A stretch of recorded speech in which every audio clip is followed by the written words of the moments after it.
Selçuklu'nun Er Meydanı, Selçuklu Er Meydanı değerli güreş severler. Hepinize mutlu günler diliyorum. Arkanıza yaslanın ve cihat meydanlarının yiğitleri, baş pehlivanlarımızın kıran kırana kapışmalarına tanıklık edin. Değerli güreş severler. Ali Gürbüz Orhan Okulu başta olmak üzere Serdar Yıldırım, Enes Doğan, Feyzullah Aktürk bu toprakların öz ve öz evladı kınan kırana kapışmaya tutuşacaklar ve bu heyecan fırtınası değerli güreş severler. Sen hiç gündekle çık. Ölmedim burada 5 kişi 10 kişi biz aynı karara verdik. Devam. Biz seni orada doğru. Buyurun. Helal olsun sana. Buyurun siz de. Sen de bu kararı veriyorsan var ya yazıklar olsun. Vallahi yazıklar olsun.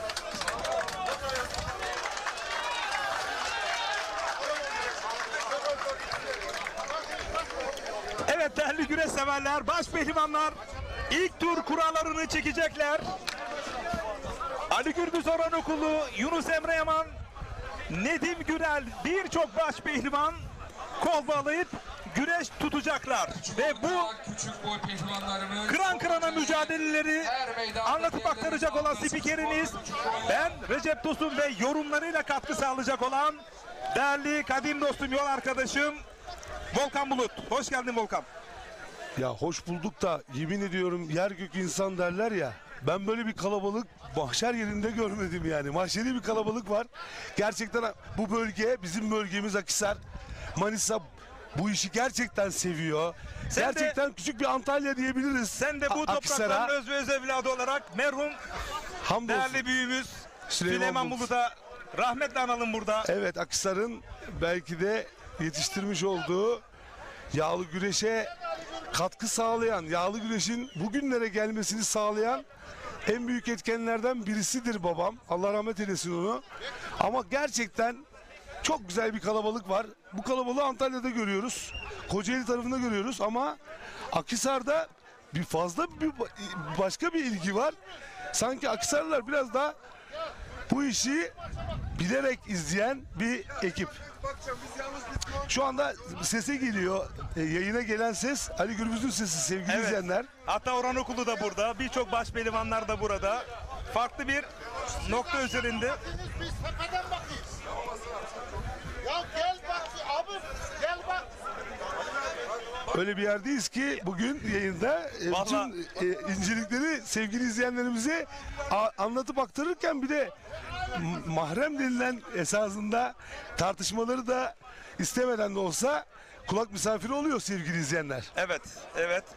Bu güreşin doğasında var. Bu arada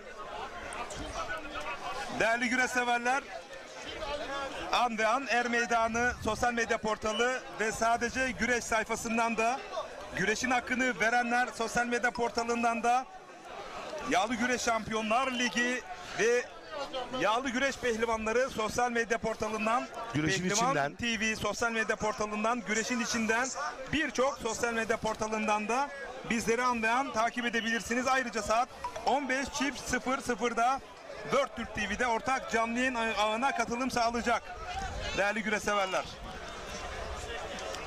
Bir ara bu güreş yukarıda Çağlak'ta yapılıyordu, gerçek yerinde. Sonra burada yapıldı birkaç sene. Burada zaten eskiden Selçuklu'da sen güreştiğin zamanlarda hatırlarsın Sayın Recep Tosun. Gerçekten güzel güreşler olurdu. Yani Selçuklu köyü muhtarlığı yapardı o zaman. Evet. Yani önemli güreşlerden birisiydi de, yani bu bölgenin önemli güreşlerinden birisiydi. Ben sana bir şey söyleyeyim mi? Besin Dutlulu Başkan her ince ayrıntısına kadar planlamış. Evet. Ekrem Kayserili Başkan Yardımcımız ve güreşin tam kalbinden, güreşin içinden, sen de söylemiş, senin sosyal Cemil Tekin'in sosyal medya portalından da var. Evet. Güreşin içinden gelen bir güreş ağası kim? Hacı Serdar Sunma. Her ayrıntıyı dikkat almışlar. Gerçekten çok büyük emekler sarf edip çok büyük maddi olarak katkıda bulunup gerçekten gecesini gündüze katıp hem zeytin ve zeytinyağı işleri yapıyor hacı, hem de gerçekten bir de güreş işi yapıyor gibi, ayrıca bir işi varmış gibi bu işe emek veriyor. Onu da her türlü tebrik etmek lazım. Gönülden tebrik ediyoruz. Ve tabii ben de dün bir yerdeydim biliyorsunuz. Dün seyircilerimize söyleyelim onu. Onu ekranlara getireceğiz. Evet, Ekranlara getireceğiz. O zaman getireceğiz. Zaman Çok da- özel röportajlarım var. Dün Evet. Yağlı Güreş üzerinden Kentler Birliği'nin encümen toplantısı vardı ve yeni başkanı Balıkesir Büyükşehir Belediye Başkanı Sayın Ahmet Akın oldu. Hem röportajları hem Edirne Belediye Başkanımızla birlikte röportajınız var. Ve Türkiye'nin ilk yağlı güreşle ilgilenen bir yöneticisi, bayan yöneticisi oldu. Edirne Belediye Başkanı. Evet. O röportajlarda orada çok güzel cümleler sarf edildi. Onların özelinde sen bizlere bilgilendireceksin. Gerçekten. Bu arada Serkan Koçak, Osman Akçagün, Zeki Kandemir, Ahmet Çetin Türk iyi yayınlar diliyor. Güreşin hakkını verenler, sadece güreş er meydanı. Şu anda da Ekin Türk TV canlı yayınla birlikteyiz değerli güreş severler. Akhisar gerçekten bu topraklar Arap Mustafa'lardan başlayaraktan çok ilgi çeken yağlı güreşle ilgili, ondan sonra tabii Arap Mustafa'nın çırakları da var çok değerli. Zenci bir siyahi bir pehlivanın hem de baş pehlivanlık kürsüsünde en üst sıralara tırmanması birden buradaki etkiyi çoğaltmış. Burada hem organizasyonlar olmuş hem aynı zamanda pehlivanlar da yetişmiş. Çünkü Akhisar dediğimiz zaman birçok pehlivan aklımıza geliyor. Dönem üstüne almak üzere Son örnekleri de ikinci defa Ali Cengiz ve başkanlığa seçilen. Feyzullah Aktürk. Artık o pehlivanların son jenerasyonu. İkisi de şampiyon. Çok büyük bir gurur. Küçücük bir ilçede 2 tane şampiyon çıkartıyor. Evet, şu anda Bugüne kadar sözü biz Cazgır Şerif Aleyhisselam'a bırakalım. Pehlivan güreşlerini çıtasını yükselterek Akhisar güreşlerini Hacı Serdar Sunma Ağam'la beraber el ele vererek bir marka haline getiren, her zaman sporun ve sporcunun yanındayım diyen, benim makam kapımda, gönül kapımda tüm Akhisarlılara 7/24 açık diyen, Akhisar'ımızın 2 dönemdir değişmeyen ismi, Akhisar Belediye Başkanımız Sayın Besim Tutlu şu anda el meydanımızda. Evet. Belediye Başkanım gelmişken baş pehlivanlarımızın da kura çekimi şu anda başlamak üzere. Sayın Başkanımızı kura çekimine davet ediyoruz. Evet, Selçuklu Köy Muhtarımız Sayın Belediye Başkanımız Besim Tutlulu'ya teşekkür mahiyetinde bir çiçek takdim ediyor. Öncelikle Sayın Muhtarıma ve Belediye Başkanıma şöyle bir alkış istiyorum sizlerden. Pehlivan Ali Kan. Evet, baş pehlivanların kurallarına nezaret etmek üzere Akhisar Belediye Başkanımız Sayın Besim Tutlulu'yu, Belediye Başkan Yardımcımız Sayın Ekrem Kayseri'yi, güreşlerimizin altın kemerli güreş ağası Sayın Hacı Serdar Sunma ağamızı arz ediyorum. Küçük orta küçük boy pehlivanı Ali Kan çok acele meydanına. Küçük orta küçük boy pehlivanları kol bağla. Kıymetli güreşseverler, saygıdeğer konuklar, 2024 yılı Akhisar Yağlı Pehlivan Güreşleri Baş Pehlivanlık 1. tur kura çekimlerimize başlıyoruz. Ali Gülçaylan. Evet, Salih Hocam. notlarınızı alın değerli güreş severler. Küçük orta küçük boy. İlk kura çekimi başlıyor ve Megastar Ali Gürbüz kura çekimi için davet edildi. Haydi bakalım, Allah derman versin. Gün başlıyor. Manavgat Belediyesi'nin pehlivanı Ali Gürbüz bu sene Antalya Manavgat Belediyesi adına güreşecek. Orası gerçekten güzel transferlerle kadrosunu güçlendirdi. Ali Gürbüz 19 numara.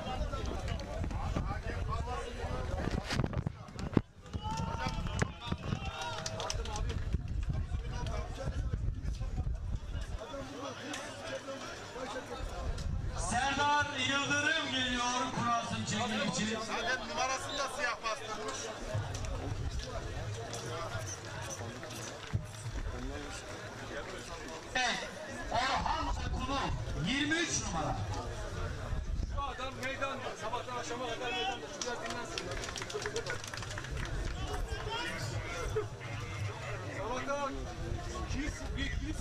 Ayak boyu kullanma saatiniz gelmiştir.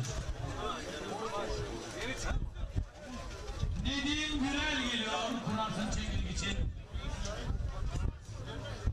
Evet, Serdar Yıldırım 17 numara.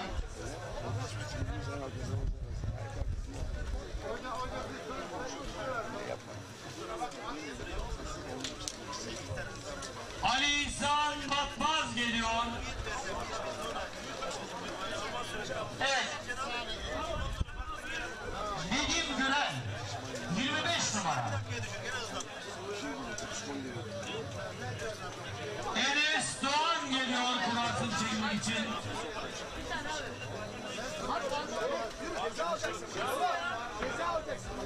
Üç numara Ali İhsan Batmaz. Osman Kan geliyor. Evet, baş pehlivanlar biraz yaklaşalım. Özkan Yılmaz geliyor. Gölgede kalsın Yaşar. Gölgeye çekiyor. Mustafa Gölgeye çekmiyor mu gölgeye? Gölgeye. Emre Erkal geliyor. Osman Kan 29 numara. Yıldıray Yakın geliyor. Özkan Yılmaz 11 numara.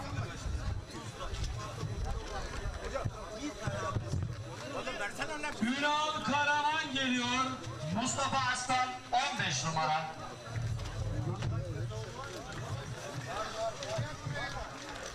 Recep Tasak geliyor. Emre Erkal 27 numara. Faruk Akkoyun geliyor.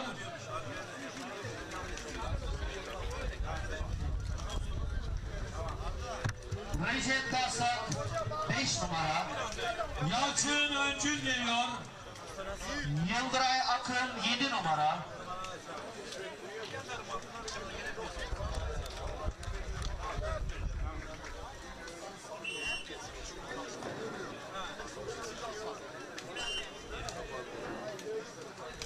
Faruk Akkoyun 31 numara. Yalçın Öncül geliyor.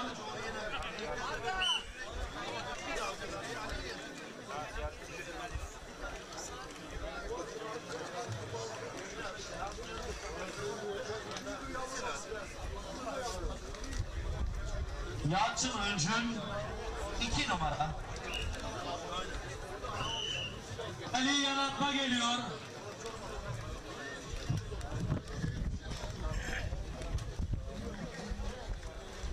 Ali Anatma Muğla'nın tek baş pehlivanlı kurasını Ali çekiyor. Yanatma 22 numara. 22 numara kurayı çekti. Ünal Karaman kurasını çekmek için geliyor. Bu arada birçok güreş severimiz mesaj yolluyor. CV Enerji Alı Güreş Ligi'nin heyecanını yerel ve mahalli güreşlerde de hissetmek istiyoruz diyor. Bakın CV Enerji Alı Güreş Ligi'nin üst aklı Sayın İbrahim Türkiş, Türkiye Geleneksel Güreşler Federasyonu Başkanımız kısa sürede yapmış olduğu bu devrim niteliğindeki planlamalar inanın yerel mahalli güreşlere de sirayet edecek. Biraz daha sabredin. 12 numara. Yunus Emre Yaman Okan Acar geliyor. 33 numara.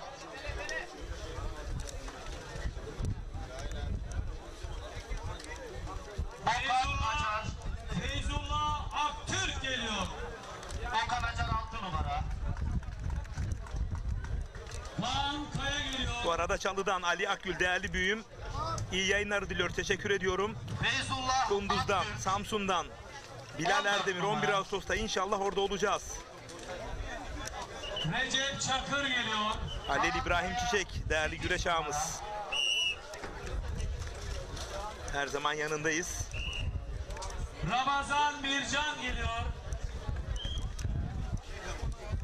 Recep Çakır. 10 Ağustos Kocaeli Karamüsel güreşlerinden bir gün sonra İsmail Kunduz Güzel güreşleri. geliyor. Bayramda inşallah yine heyecan fırtınası devam edecek. 1 numara. Ekin Türk TV'de değerli güreş severler. İsmail 17 Güzel. Haziran Pazartesi günü Bursa Mustafa Kemal Paşa, Kabul Baba Er Meydanı'nda olacağız. Kimler yok? Yusufcan Zeybek, Cengizhan Şimşek, Mustafa Batu. Çok önemli. Serdar Yıldırım, baş pehlivanlarımız Hüseyin Gümüşalan. Kırkpınar öncesi son kozlarını paylaşacaklar.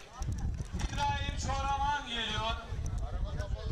Hafta sonu da yine 22-23 Haziran'da Kocaeli Seka Park. Süleyman Aytır'ı geliyor. Yağlı pehlivan güreşleri CV Enerji Türkiye Yağlı Güreş Ligi'nin 3. etabını oluşturan bu dev organizasyonda yine birlikte olacağız Ekin Türk TV olarak. Sosyal medyada yine güreşin hakkını verenler sadece güreş, Er Meydanı, Yağlı Güreş Pehlivanları gibi birçok sosyal medya portallarında Yağlı Güreş Şampiyonlar Ligi, güreşin içerisinden World Türk TV, Ekin Türk TV, Nokta TV ortak canlı yayın ağlarıyla birlikte siz değerli güreş severlerimize ulaşmaya gayret edeceğiz. 26 Haziran Çarşamba günü de Afyon Şuhut Karaadilli Er Meydanı'nda olacağız. Ali Gökçen geliyor.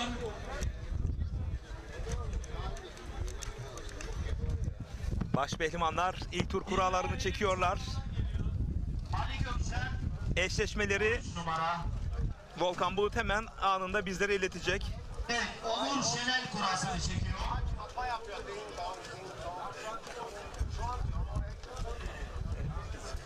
28 numara Onur Şenel. Hakan Çalışır kurasını çekiyor. 4 numara Hakan Çalışır. Değerli baş pehlivanlarımız şöyle anı fotoğraf için bir düzen alalım. Çok değerli baş pehlivanlarımız şöyle gelelim.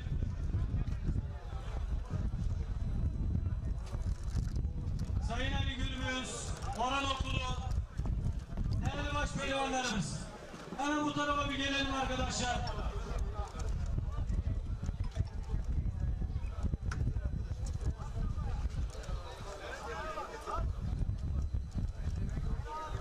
Mustafa Taş bugün yok, evet.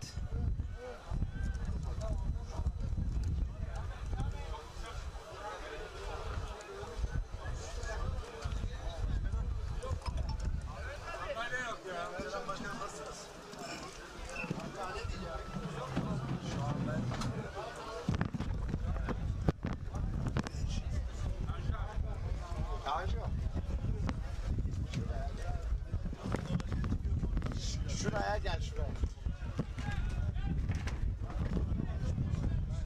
Ne? Şuraya gel. Onu ben sana haber vereceğim. Davulların tamamı protokole gelinir. Davulların Evet, kura çekimi tamamlandı. Şu anda birazdan baş pehlivanlar salavatlanırken canlı yayın kabinimize Türkiye Adı Güreşi'nin pehlivan lokomotif ustası değerli dostum Kemal Yılmaz, Muratpaşa Belediyesi güreş antrenörü. Hoş geldin değerli hocam. Hoş bulduk abicim, iyi yayınlar, iyi seyirler diliyorum. Teşekkür ediyorum. Hafta içerisinde Usta Ahmet Taş dedi ki ben yine Kırkpınar'da hepsi favori ama Orhan Okulu bambaşka güreşiyor dedi. Onun pehlivanlık karakterini yine övgüler yağdırdı, ortaya koydu. Önce buradan başlayalım, sonra devam edeceğiz. Ya hep söylüyorum 2024 yılına iyi bir başlangıç yaptı. Ben bunu herkese de söylüyorum. Orhan'ın 2018-2015 yılındaki performansı şu anda gözüküyor. Yani onu da Antep'te de Manavgat'ta da izledik. Yani 35 dakika bir tempo yapmak bir güreşte, yani bir de Avrupa üst şampiyonu düzey. kardeşimiz de güreşti. Manisa'mızın Türkiye Büyük Millet Meclisi Yani 30 dakika boyunca tempo yapmak hakikaten her pehlivanın harcı değil. İnşallah bu yılda altın kemer bekliyoruz. Hem CV Enerji Türkiye Yağlı Güreş Ligi'nde şu an ikisini de inşallah almak istiyoruz. Hedefimiz o. Hayırlısı, Allah kaza bela vermezse hedefimiz o tabii ki. Buradan Enes Doğan da izliyoruz. Tabii ki o da Gümbür gümbür geliyor. Evet. Gümbür gümbür. Yani Allah bir nazarlardan saklasın. bir Orhan Okulu yetişiyor Allah'ın izniyle. Murat Paşa'nın bir aslanı daha gelecek. Hoş geldiniz Muhayyedin. Yani biz elimizden geleni yapıyoruz. Allah var, çocuklar da yapıyor. İnşallah hedefimiz Murat Paşa'ya altın kemeri, Orhan'la olur, Enes'le olur. Kırkpınar'ı ve CV Enerji'yi almak istiyoruz. Evet, değerli Kemal Yılmaz hocam, uzun yıllar aradan sonra çok güzel bir proje imza attınız. Afyon Şuhut Karaadilli Baş pehlivanlarımıza yağlı güreşleri uzun yıllar sonra tekrar o ateş yanacak. Bu müjdeyi verelim mi? Evet, tabii ki 26 Haziran Çarşamba günü inşallah Karaadilli kasabasında tekrar eskiler yad edilecek. Burada eski baş pehlivanlardan Recep Gürbüz'den işte rahmetli bütün o zaman iyi pehlivanlar orada kısmet giymiş. Oradaki Kol amcalarla da bağlamışlar. sohbet Evet. ettik. Geçenlerde belediyeye gittim. Başkan Bu nasıl Hüseyin, gelişti efendim? Değerli hocam. Hüseyin Başkanım tabii orada bir arşiv hazırlamış bize. Onu gördük. Hakikaten kimler var inanamazsınız yani. Bu o sahada 1969 yılında başlamış güreş. Aralıksız devam etmiş. O güreşleri yapan belediye başkanımızla da tanıştık. O zamanın başkanıyla. Daha sonra bir ara verilmiş 28 sene. Tabii Hüseyin Başkan seçimi kazandıktan sonra yani bunu başlatmak için bize ulaştı bir şekilde Adnan abim sayesinde, yani bizim Kumluca'da iş adamı. Dedi ki biz de bir görüşürüz dedik, yani orada bir şey yap, tohum atılacaksa tekrar atarız. Allah var yani şimdi oradaki hem dernekteki hem belediyedeki bütün arkadaşlarımız bu işe emek çekiyorlar. Biz de elimizden geldiği kadar yardımcı olacağız. Tabii ki küçük başlayacağız ama bunun Ama hedefimiz... çok büyük fedakarlık yaptığınızı Evet. dile getirdiniz Ya değerli burada bir herkes başkanım. yapıyor. Orhan Okulu Bütün- nezdinde de senin nezdinde Orhan de. Okulu olsun, Yusufcan olsun, Mustafa Taş hepsi fedakarlık yapıyor. Harika, harika. Yani sahamızı ektik. Her şey şu anda 10 numara. Bütün güreş yani 12 baş pehlivanla anlaşıldı. Tabii bunun üstü de olabilir. Tam net değil. Yani buradan Hüseyin Başkanım hakikaten böyle bir tarihi tekrar geriye döndürdüğü için kendisine çok teşekkür ediyoruz. İnşallah hep birlikte 26 Haziran'da Karaadilli güreş sahasında bütün seyircilerimizi, pehlivanlarımızı, basınımızı bekliyoruz. Şöyle bir şey söyleyeceğim. Şimdi Karaadilli Güreşi Belediyesi'nin güreş amblemi de belediyesinin amblemi de zaten güreş. Yani demek ki 1970-69 yıllarından beri, belediye kurulduğundan beri yapılıyor. Yani hala aynı şeyde, yani biz paylaşıyoruz. Buna hepimizin değer göstermemiz gerekiyor. Kesinlikle Karşılık vermemiz gerekiyor. Bunu hem federasyonumuz sağ olsun, başkanımız da, İbrahim Başkan da bu işe önem veriyor. Biz de veriyoruz. Hüseyin Başkan da veriyor. İşte Adnan abi, başkanın kurmayları, herkes orada. İnşallah çok güzel bir Ege Kırkpınarı demeyelim ama Ege'de bir tohumu atıyoruz. Daha sonra da Kırkpınar ayarında 30-40-50 neyse artık baş pehlivanla önümüzdeki senelerde bu güreşi devam ettireceğiz. Son olarak ben bir seslenişte bulunmak isterim. Takdir edersen Kemal Yılmaz hocam, tek taştan duvar olmaz. Kesinlikle. Şimdi Sayın Başkanımız Hüseyin Başkanımız Karaadilli'de yıllar sonra orada bir temel atmaya çalışıyor. Hepimiz gönülden katkı sağlamamız gerekiyor. Biz de yapacağız, siz de yaptınız zaten. Evet. Ancak şuradan şu seslenişi yapmak isterim ki değerli büyüklerime, Sayın Kırkpınar ağamız Seyfettin Selim'e, Sayın CV Enerji Yönetim Kurulu Başkanı Tarık Sarman'a, bu tür ambleminde güreş olan belediye düşünün. Ambleminde, logosunda güreş amblemi var. Burada hepimiz bir borcumuz var. Değerli büyüklerim, her organizasyona katkı sağlıyorsunuz. Ama burada çok zorlanıyor belediye başkanımız ve belediyemiz. Dolayısıyla kim katkı sağlarsa ona gönülden camiamız adına teşekkür ediyoruz. Borç biliyoruz bu Ya, bağlamda. Tabii ki buradan Seyfettin ağama da, Tarık abimize de çok, başkanımıza da çok selam gönderiyorum. İnşallah pazar günü ben kendi adıma onları davet edeceğim. Daha sonrasında da başkanım bunları birebir özel kendisi İstanbul'da, Antalya'da onları davet edip inşallah onları da oraya bekliyoruz. Desteklerini, en azından bizi orada onur etmelerini istiyoruz. Çünkü bu güreş hakikaten tarihi bir güreş. Ambleminde güreş var. Kesinlikle. Bir de Dirmil güreşi var mesela. Dirmil güreşi de başlıyor tekrar. Evet, 14 4-5 yıldır, Haziran'da. evet, 14 Temmuz'da. 14 Temmuz, özür O da dilerim. başlamıyor. Buradan Selam Başkan'a da selam gönderiyorum. Dirmil güreşleri biliyorsunuz. Ahmet Taşçı, rahmetli Cengiz Kırkpınar Elbey rövanşı zamanı olurdu. Kırkpınar rövanşı olurdu. Taşçı Usta Kırkpınar'da rövanş yapacağız derdi. Kırkpınar'ın rövanşını Dirmil'de yapacağız derdi. İnşallah 14 Temmuz'da da onun da ateşini yakıyoruz.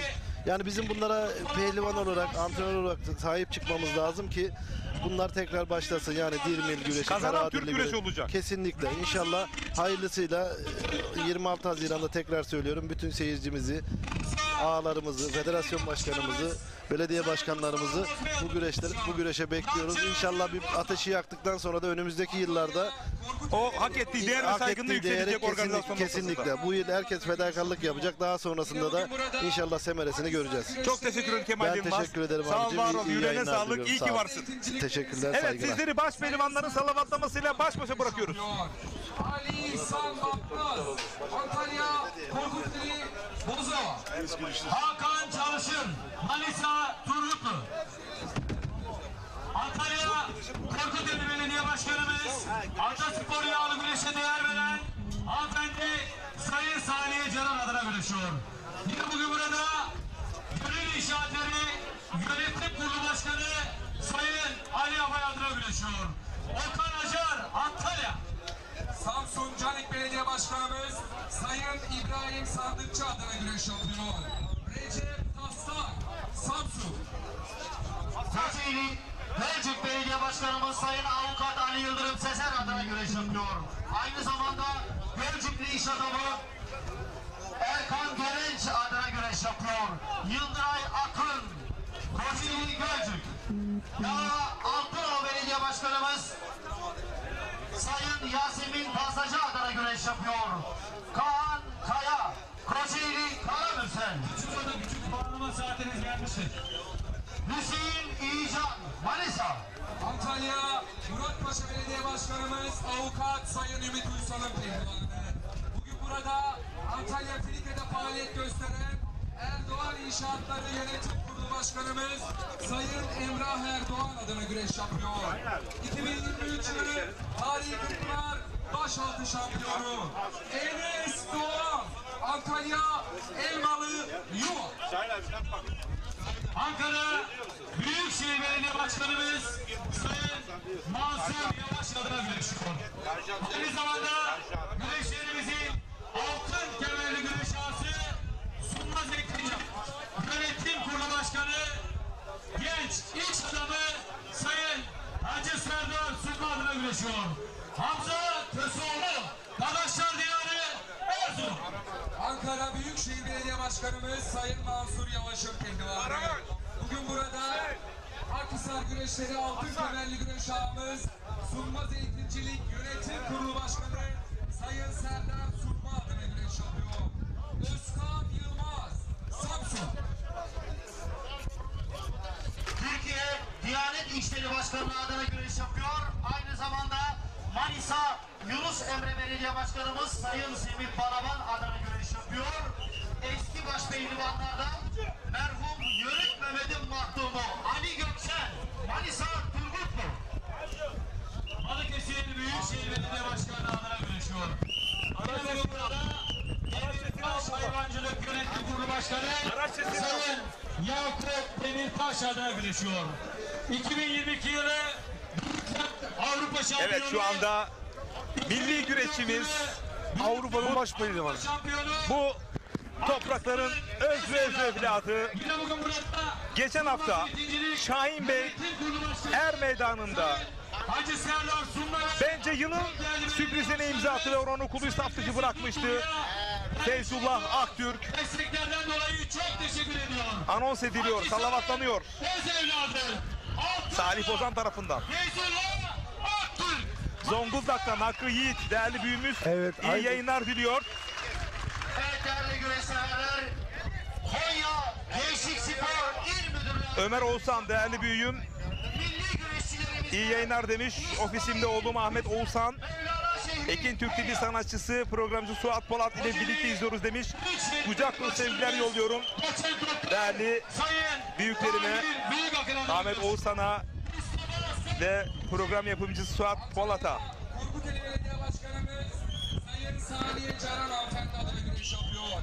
Bugün burada Antalya Filike'de Ekin Türk TV gerek atasporumuz güreşler özelinde gerek sanatsal noktada Türkiye'nin en güzide, en gözde sanatçılarının sahne almış olduğu, ekranlarda izlemiş olduğunuz bir eğlence kanalı, spor kanalı, güreş kanalı ve özel haber bültenleriyle de burada Akhisar Güreşleri Ekin Türk TV büyümeye, yükselmeye, ışıldamaya, parıldamaya devam ediyor. Başkanı Sayın Serdar Sunma adına güreş Bu yapıyor. arada Ekin Türk TV Yönetim Kurulu Başkanımız Selahattin Bayram hac farizası yapmak üzere şu anda kutsal topraklarda. Rabbim kabul etsin inşallah.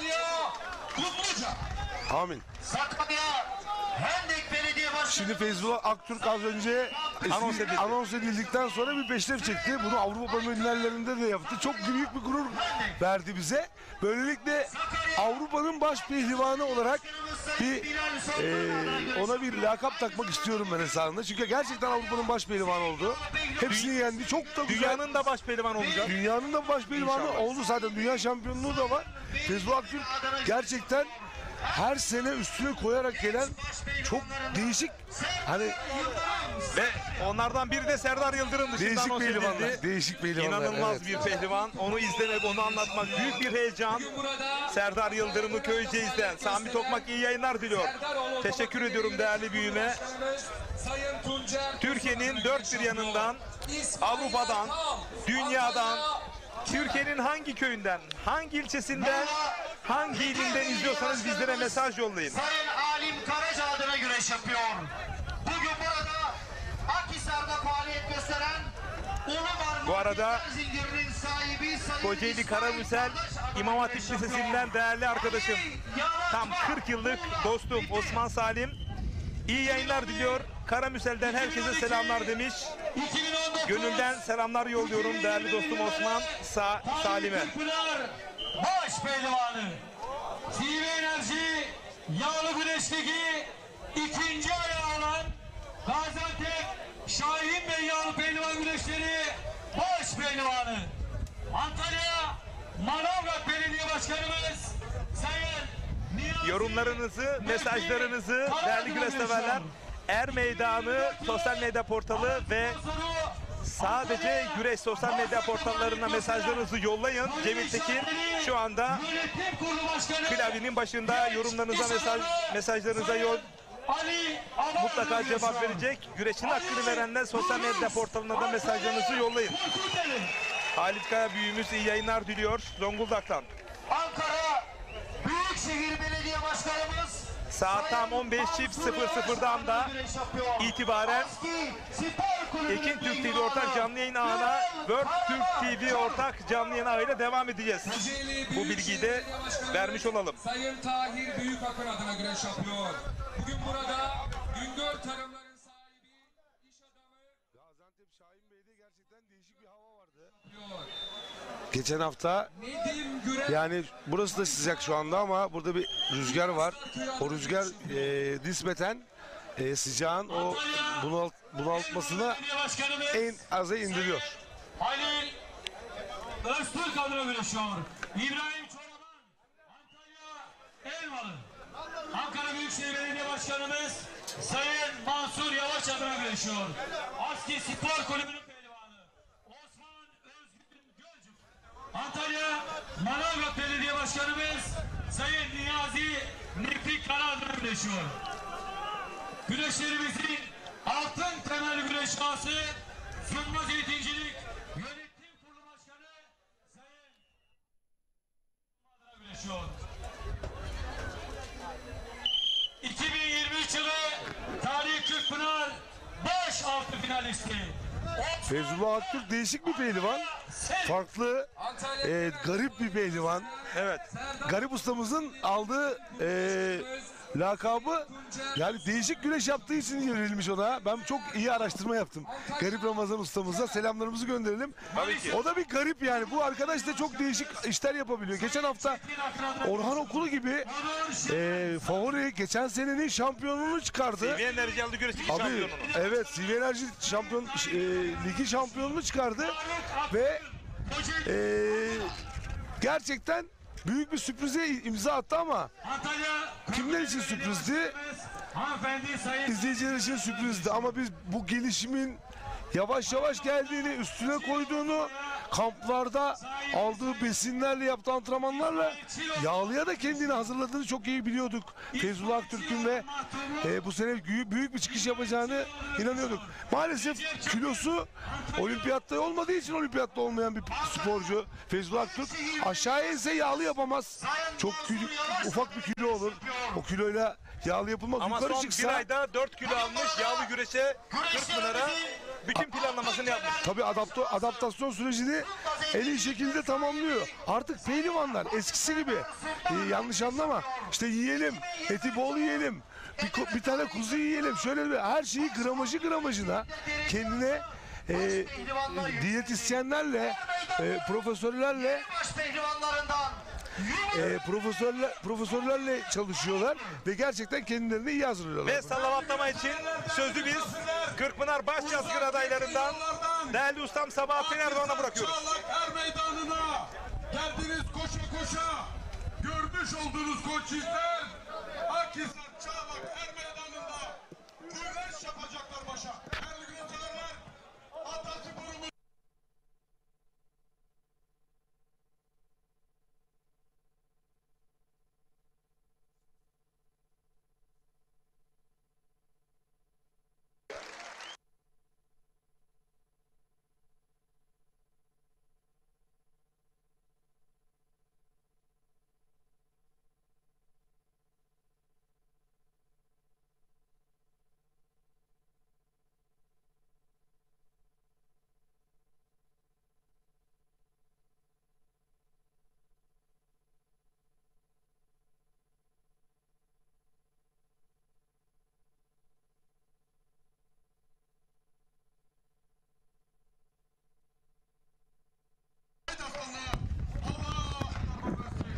Allah Evet derman değerli versin. güreş severler.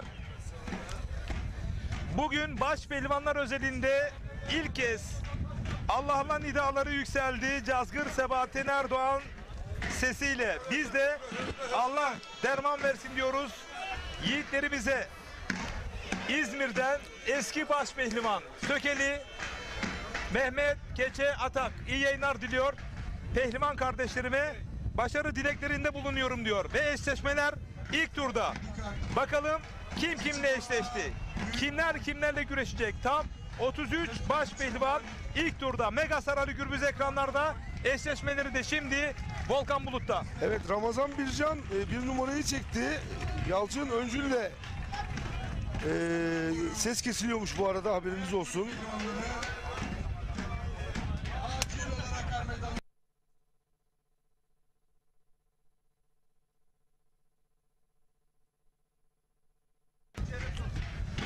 Ali İhsan Batmaz 3 numarayı çekmiş.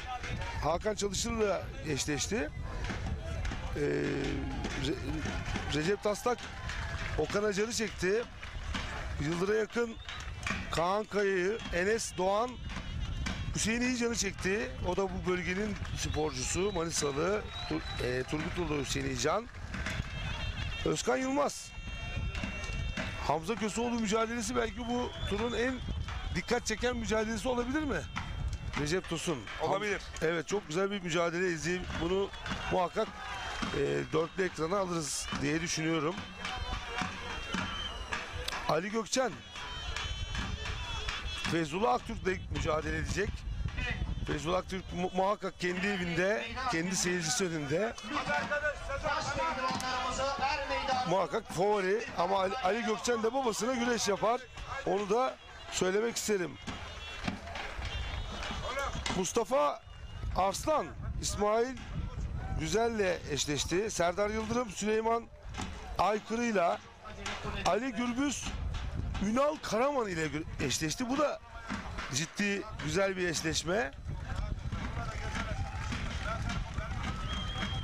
İsmail Erkal Ali Yanatma ile, Orhan Okulu Hasan Cengiz ile, Nedim Gürel İbrahim Çoraman ile, Emre Erkal Onur Şener ile, Osman Kan Osman Özgür ile, Faruk Akkoyun Recep Çakır ile eşleşti. Yunus Emre Yaman tur atladı.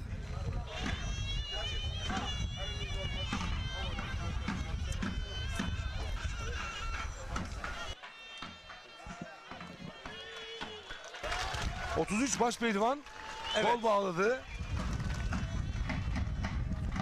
Bir kişi tur atladı, Yunus Emre Yaman. En şanslı Evet, kurayı çekti. Emre Yunus Yaman. Evet, Yunus Emre Yaman. Orhan Okulu ekranlarda.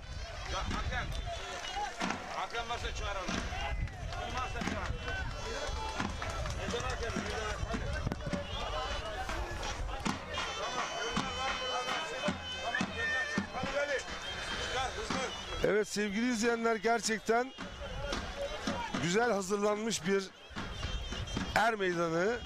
Gerçekten Besim Dutlulu Başkanımız göreve geldiği günden bugüne çok güzel bir çalışma yapıyor esasında. Yerleri değiştirebiliyor.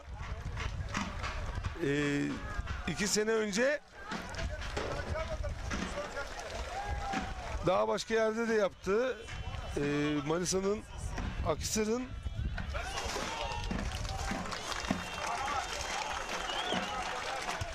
Evet, Murat Doğansoy eski milli futbolcumuz, Kocaeli Spor'da da oynamış. Değerli büyüğümüz, iyi yayınlar diliyor. Teşekkür ediyorum.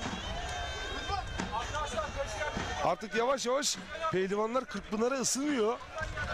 Recep Kırkpınar Tosun öncesi en önemli prova nerede olacak? Kocaeli CV Enerji Türkiye Yağlı Güreş Ligi'nin 3. etabını oluşturan Kocaeli Seka Park Er Meydanı'nda olacak. eleştiriler var.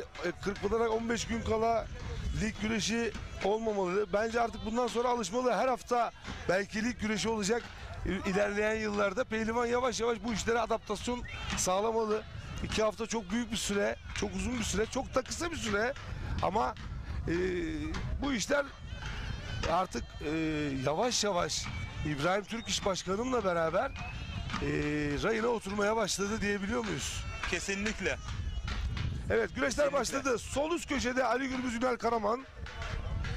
Sağ üst kadrajda Orhan Okulu, Hasan Cengiz, sol alt kadrajda Enes Doğan Hüseyin İyican ve sağ alt kadrajda Nedim Gürel, İbrahim Çoraman kapışması değerli güreş severler. Selçuklu Er Meydanı'nda değerli bir büyüğümüz aramızda. Önceki dönemlerde belediye Sol üst kadrajda çok zorlu bir eşleşme söz konusu. çok güzel hizmetler. Tabii ki Ali Gürbüz mutlak favori olarak çıkacak ama Ünal Karaman geçen hafta CV Enerji Türkiye Yağlı Güreş Ligi'nin 2. etabı olan Gaziantep Şahin Bey Er Meydanı'nda Eski belediye başkanlarımızdan muazzam bir Ahmet Kutlu'nun güreşlere imza attı ve büyük bir çıkış yaptı. Feyzullah Akgül ile birlikte. saygılar sunarız.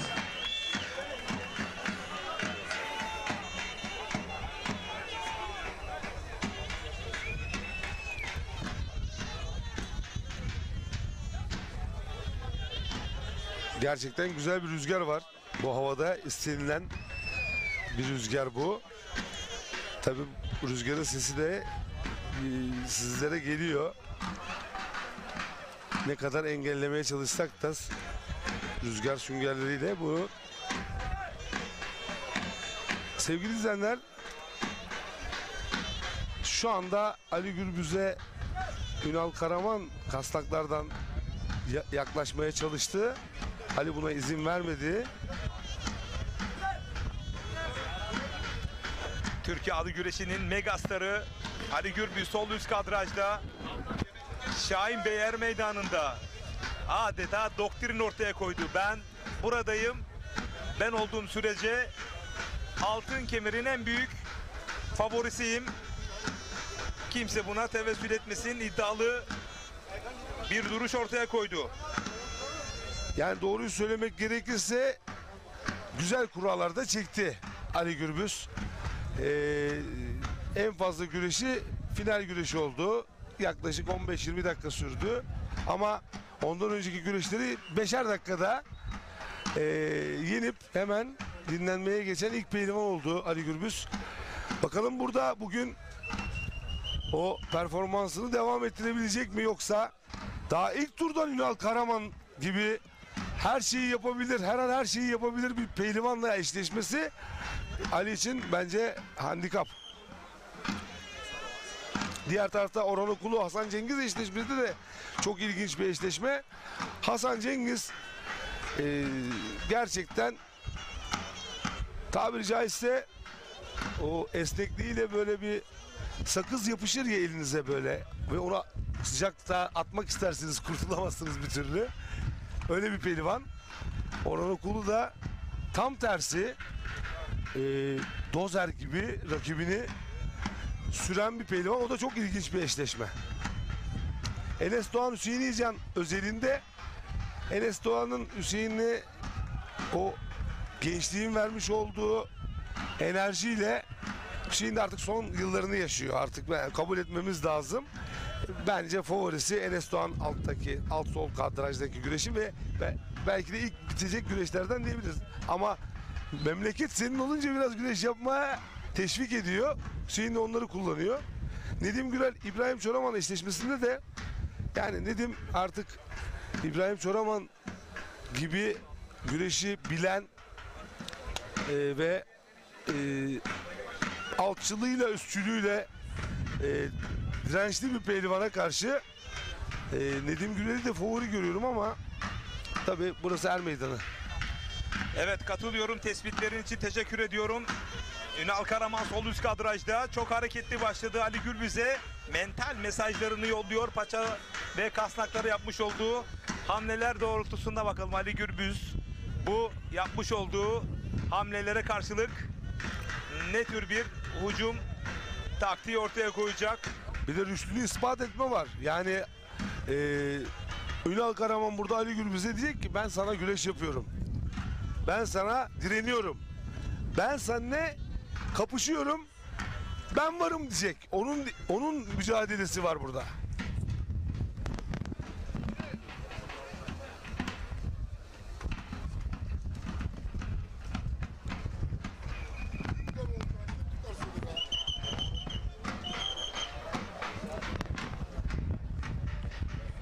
Enes Doğan'ın baskısı söz konusu sol alt kadrajda.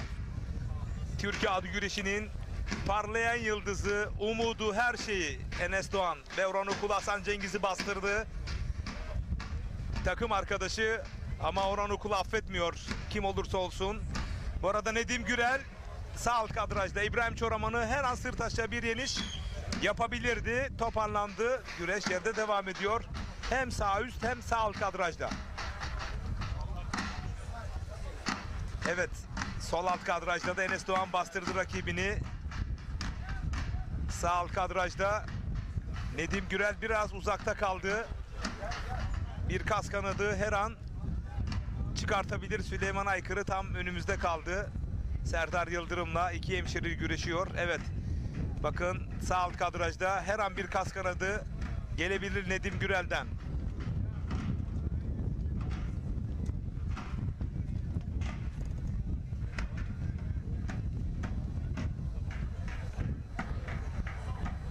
Sol alt kadrajda künde pozisyonunda Enes Doğan Hüseyin İlcan karşısında vazgeçti.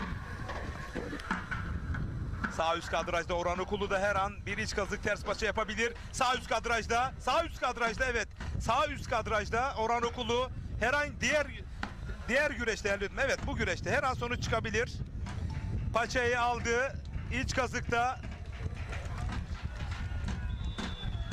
Bakıyoruz iç sarmada. Hayır, Orhan Okulu'da kalalım değerli yönetmenim. Evet, gerdi anlamadan. Orhan Okulu adını ikinci tura yazdıran ilk baş pehlivan oldu değerli güreş severler. Diğer tarafta Nedim Gürel de İbrahim Çoraman'ı mağlup etti değerli güreş severler. Arka arkaya galibiyetler söz konusu. Faruk Akkoyun müsabakasında baş pehlivan Recep Çakır galip. Ve çayırda Cengiz Orhan Okulu müsabakasında baş pehlivan Orhan Okulu Ali galip. Gürbüz, İbrahim Çoraman Nedim Gürel müsabakasında Ünal Karaman mücadelesi çok güçlü başladı. Çok güçlü devam ediyor. Hakan Çalışır Ali İhsan Batmaz müsabakasında baş pehlivan Ali İhsan Batmaz galip. Evet, Ali İhsan Batmaz da ikinci turda değerli güreş severler. Müsabakasında baş pehlivan Enes Doğan galip. Evet, Enes Doğan da adını ikinci tura yazdırdı. Hüseyin İlcan'ı mağlup ederek.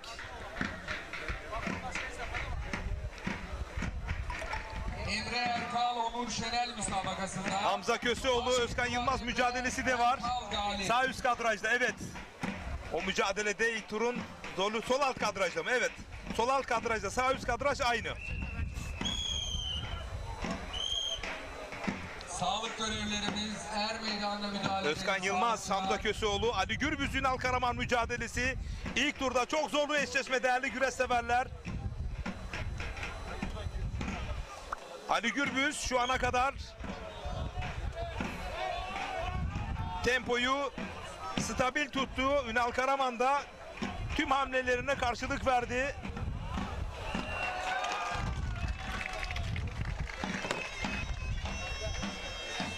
İsmail Güzel Mustafa Arslan müsabakasında baş pehlivan Mustafa Arslan galip. Evet, Mustafa Arslan da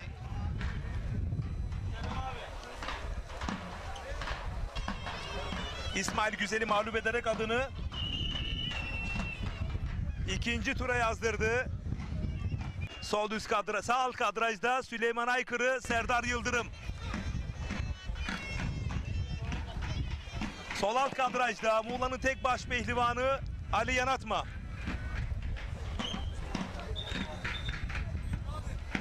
Sağ üst kadrajda bakıyoruz. Özkan Yılmaz'ın bir sakatlığı söz konusu Hamza Köseoğlu'yla. Ama benim gözüm sol üst kadrajda. Ali Gürbüz, Ünal Karaman sol alt kadrajda. İsmail Erkal ve Ali Yanatma sağ alt kadrajda. Süleyman Aykırı, Serdar Yıldırım. Sağ üst kadrajda Özkan Yılmaz, Hamza Köseoğlu. Elini sardırdı, mücadele o şekilde devam edecek. Şanssızlıklar devam ediyor. Özkan Yılmaz için. İnşallah tekrardan geri dönecek sahalara sağlıklı bir şekilde. Büyük boycu ilk kare verilmiştir.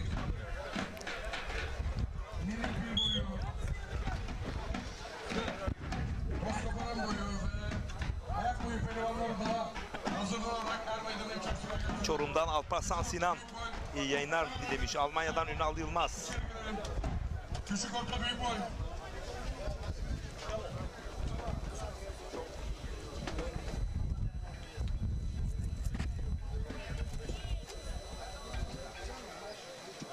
Sağ üst kadrajda Özkan Yılmaz, Hamza Köseoğlu mücadelesi başladı. Serdar Yıldırım, Süleyman Aykırı sağ alt kadrajda. Ali Yanatma, İsmail Erkal sol alt kadrajda. Özkan Yılmaz'ın hücumu söz konusu sağ üst kadrajda. Şu anda sarmayı taktı. Bakalım oradan. Evet, sol üst kadrajda Ünal Karaman'a bir ihtar söz konusu ve neyin ihtarı bu dedi Ünal Karaman. Yalçın Öncü'nün Ramazan Bircan müsabakasında Seyirci de bir tepki gösterdi buna. Sanki değil mi? Yani ilginç.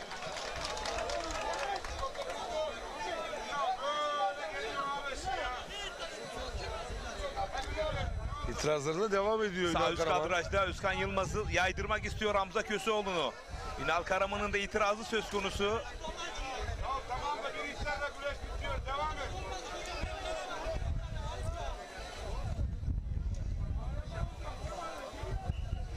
Mücadeleler ayakta devam ediyor.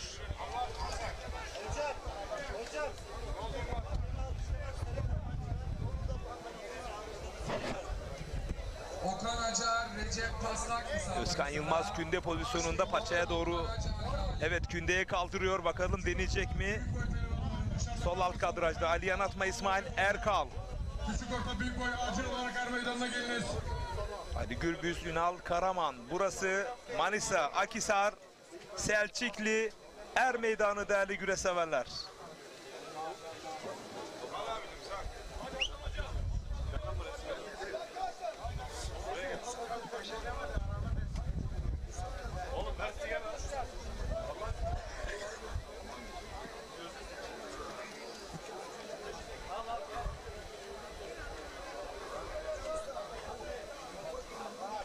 Çayır'da 5 çift var, 4'ü ekranlarda.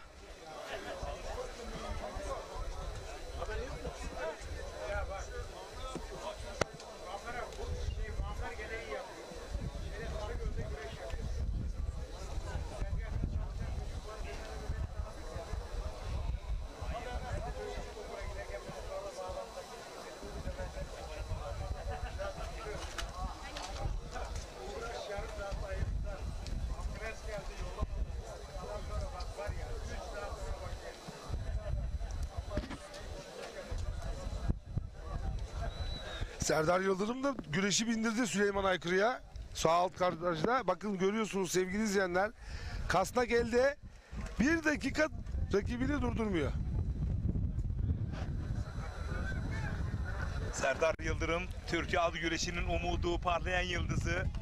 Sezon başında onu canlı yayınımıza almıştık Odri Meydan programında. Bu yıl benim yılım olacak abi demişti. Maşallah, Allah nazarlardan korusun inşallah. Abi.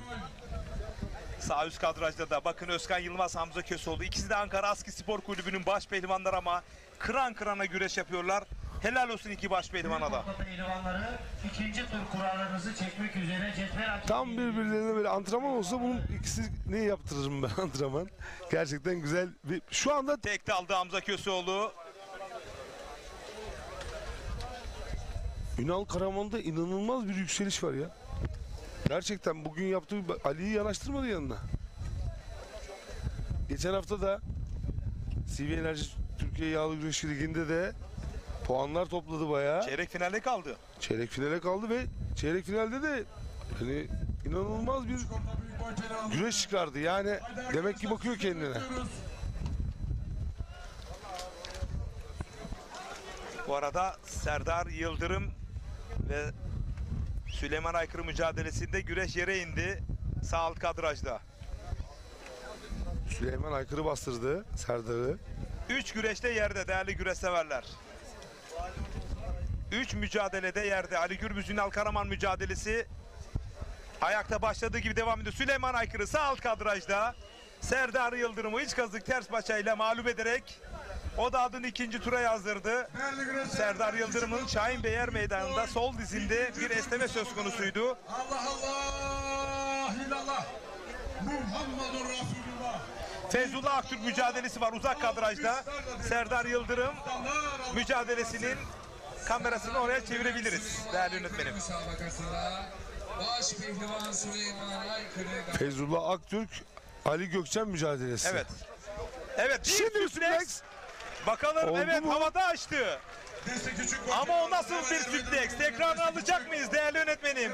Milli güreşçimiz Akhisar'ın öz ve öz evladı. Bakın elini öpüyor Feyzullah Aktürk. Milli güreşçimiz havada süplex yaptı. Ali Gökçen'e minder güreşinden alışmış olduğu o el becerisini yağlı güreşe de yansıttı. Bakın ekranlara geliyor. İşte havalandırdı. Ekin Türk TV farkıyla. Bakın direndi, havalandırdı. Adeta havada açmış değerli güreş severler. Açılmış, Vay açılmış. vay vay. Gerçekten Feyzullah güzel. Aktürk klasiği. Manisa Akhisar Selçukluer Meydanı'nda ve Çayır'da 3 çift kaldı. Megastar Ali Gürbüz ve Ünal Karaman. Diğer tarafta Hamza Köseoğlu, Özkan Yılmaz. Ve diğer tarafta da İsmail Erkal Ali Yanatma kapışması. 3 mücadele kaldı Çayır'da. Ama ilk turdaki en parlak galibiyet hiç kuşkusuz Feyzullah Aktürk. Süpleksle Ali Gökçen'i mağlup ederek adını ikinci tura yazdırdı. Görkemli bir galibiyet özelinde. Volkan Bulut neler söyler? Yani böyle oyunları görünce hoşumuza gidiyor. Neden? Böyle oyunlar ilgi çekiyor. Şimdi Dangal diye bir film izledik. Hint filmi. Hint yapımı çok güzel bir film. Defalarca izlenebilecek. Hem komik hem güzel bir film. Orada sonunda nasıl bağlamışlar filmi? Süpleks'e bağlamışlar. Demek ki bu sporun en güzel güzide oyunlarından biri süpleks. Futbolun meyvesi nasıl golse güreşin meyvesi de yeniş oyunlarıdır değerli güreş severler. Süplekste bir Evet rövaşata Serdar gol. Yıldırım geçmiş olsun kardeşim. Evet arka kadrajda bakıyoruz. Evet Özkan Yılmaz Hamza Köseoğlu mücadelesi yerde devam ediyor. Ali Gürbüz Ünal Karaman mücadelesi sağ üst kadrajda yavaş yavaş güreş puanlamaya doğru evrildi diyebiliriz. Evet işte bu mücadele. Ali Gürbüz daha kıl kopartamadı rakibinden. O da puanlamayı bekliyor diye düşünüyorum ben. Ayakçılığı iyi olan bir pehlivan. Şimdi bir sonuçlanan bir güreşimiz daha var. Evet Ali Yanatma ve İsmail Erkal mücadelesinde nihayete erdi. Ekranlara gelsin değerli öğretmenim. Güreş severlerimiz görsün. Bu Kimin Ali- kolu kalkacak bakın. Sarılıyorlar, helalleşiyorlar ve Ali Yanatma ikinci turda. İsmail Erkal müsabakası. Ve Çayır'da iki mücadele kaldı. Hamza Köseoğlu, Özkan Yılmaz, Ali Gürbüz, Ünal Karaman kapışması. Artık bu mücadele iki mücadelede puanlamaya doğru evrildi diyebilir mi Volkan Bulut? Yani bekliyorlar, puanlamayı bekliyorlar. Dayandılar birbirlerine. İşte bunlar işte temin artı yazan bir görüntüyü izledik Feyzullah Aktürk'te. Bu da eksi yazan bir görüntü. Çok Bunları özel, temizleyeceğiz. çok özel bir mesaj geldi. Çok değerli Can kardeşimden. Değerli büyüğüm Mesut Dim'in mahdumu Mithat Dim. Fethiye Göçek'ten iyi yayınlar diliyorum üstadım demiş. Tüm pehlivanlara, abilerime, kardeşlerime kolaylıklar diliyorum demiş. Ben de selam, saygı ve hürmetlerimi Muğla'ya, Göcek'e yolluyorum. Manisa Akhisar'dan. Mithatlim kardeşim.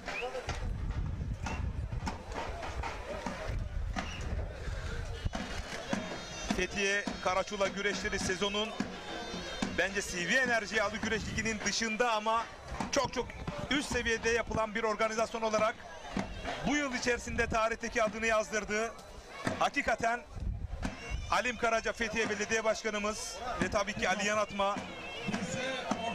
Bu arada evet, her an bir künde deneyebilirdi Hamza Köseoğlu. Mesut'im, değerli büyüğüm. Tam 7 TV kanalı canlı yayın, 6 tane de sosyal medya kanalından canlı olarak yayınladık. Tüm Türkiye, Avrupa'ya, dünyaya CV Enerji Yağlı Güreş Ligi seviyesinde bir organizasyon oldu. Emeği geçen herkese teşekkür ediyorum. Volkan Bulut, var mı bir öngörü? Aynı masada yemek yedik Fethiye ekibiyle. Bir bayan, şimdi çok özür diliyorum, kartını aldım ama orada sosyal işlerden sorumlu bir bayan, onunla biraz istişare ettik. Ben CV Enerji Ligi'nde olması Halime gereken Hanım, evet. Halime Hanım. Halime Hanım'la istişare ettik. Çok da ilgili esasında. Bir bayanın bu kadar ilgili olması insanın hoşuna gidiyor. Çok da deneyimli bir organizasyon deneyimli noktasında özellikle. Çok başarılı bir organizasyon yaptılar. Ellerine sağlık. Dedim yani CV Enerji'ye Fethiye'nin gücü yeter. Bir ekip kurulur. Ayrıca oraya girmesi gereken bir güreş olduğunu düşünüyorum dedim. İnşallah bakalım yer bulacak mı? Özkan Yılmaz, Hamza Köseoğlu mücadelesi inanılmaz değerli güreş severler. Karşı hamleler, iki tarafı özelinde de birbirlerine hamle yapmaktalar. Bugün Akhisar Er Meydanı'nda çok özel bir konuğumuz var. Salihli Cumhuriyet Savcımız Sayın İrfan Deniz Çapkın burada teşriflerini buyurdular. Ama ekranlardan da bizleri izleyen çok değerli büyüğüm Cengiz Çapkın, Sayın Savcımızın muhterem pederleri, babası, iyi yayınlar diliyor. Manisa Akhisar'da güreşen tüm pehlivan koç yiğitlerimize Allah derman versin diyor Cengiz Çapkın, değerli büyüme. Sonsuz teşekkürlerimi sunuyorum. Mahdumu Salihli Cumhuriyet Savcımız Sayın İrfan Deniz Çapkın da burada atasporumuzu izliyor. Gönül vermiş bir sevdalı kendisi. İnşallah Elmalı'ya da gitmek arzusundayım diyor. Kırkpınar'da olabilir diyor. Devletimizin en üst noktasında bulunan değerli büyüklerimiz atasporumuza inanılmaz derecede teveccühleri söz konusu. Bu bizler açısından büyük bir memnuniyet verici Volkan Bulut. Gerçekten böyle şey. Şimdi şu anda da bir karıştılar. Özkan Yılmaz, Hamza Köseoğlu bir yeni çıkar mı diye baktık. Yani Türk yağlı güreşine kim bir taş, kim bir tuğla koyuyorsa bizim başımızın üstünde her zaman yeri var. Çünkü bilmiyorum senin de aynı ama bizim vatanımız güreş. Recep Tosun. Vatanımız güreş. Bursa Orhan Gazi'den Berber Hasan iyi yayınlar diliyor. Tam 40 yıldır bu çayırlarda güreş bile tertip etti. Şu an çok popüler ama o 40 yıl önce güreş tertip etmek, ya siz aklınızdan zorunuz vardı derlerdi. Bütün birikimini güreşlere feda olsun dedi. Değerli Hasan abimize selamlar, saygılar ve Türk güreşinin bir üst aklı, bir güreş tarihçisi, adeta kütüphane gibi. Kefayettin Öz abim iyi yayınlar diliyor. Sana çok selamları var Volkan Bulut. Aleykümselam Kefayettin amca. Atasporumuzun tam 50 yıldır içerisinde Kefayettin abimiz. Onun hakkı ödenmez. Ellerinizden öperiz. Rabbimiz bize bu mikrofonu baki kılmayacak ama elimizde olduğu sürece Kefayettin abimizden her zaman bahsedeceğiz, unutmayacağız, unutturmayacağız. Öyle bir değerimiz. Bir de güreşin dışından, bu insanlar güreşin dışından bu işlere bu kadar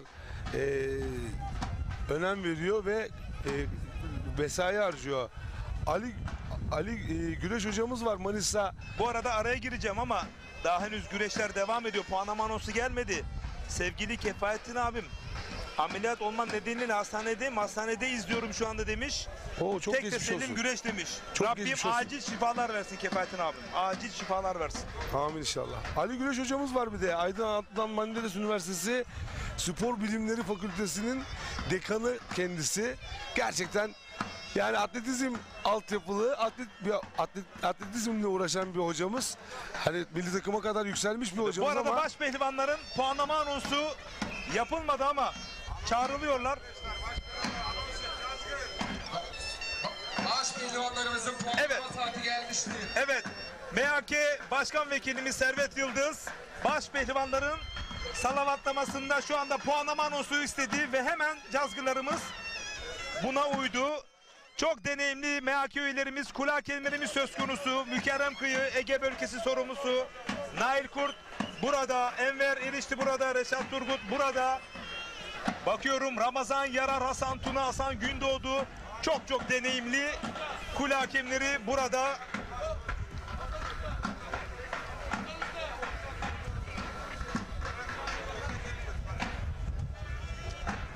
Berber Necdet iyi yayınlar diliyor. Teşekkür ediyorum.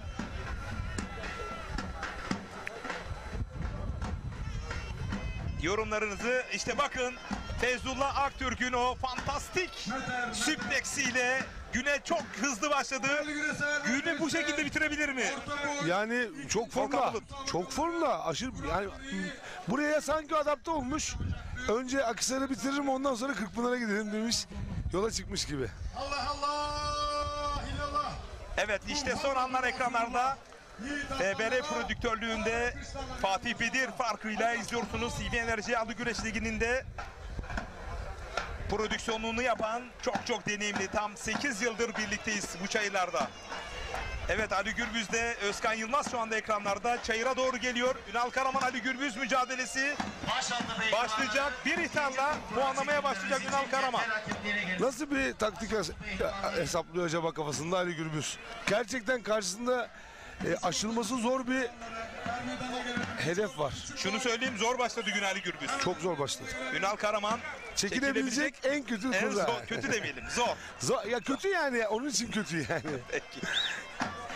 Ekranın sağ kadrajında Ali Gürbüz, Ünal Karaman, sol kadrajda Özkan Yılmaz, Hamza Köseoğlu mücadelesi bence Ali Gürbüz, Ünal Karaman mücadelesinden çok daha önce bitecek çünkü ikisi de çok hareketli, çok arzulu, çok istekli. Karışacaklar yani birbirlerine.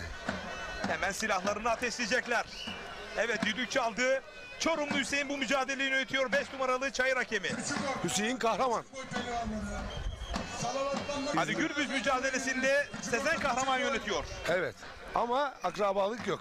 Biri Çorumlu, biri Sındırgılı. Evet. Ekin Türk TV farkıyla izliyorsunuz. Saat 15.00'da da World Türk TV ortak canlı yayınına katılacak.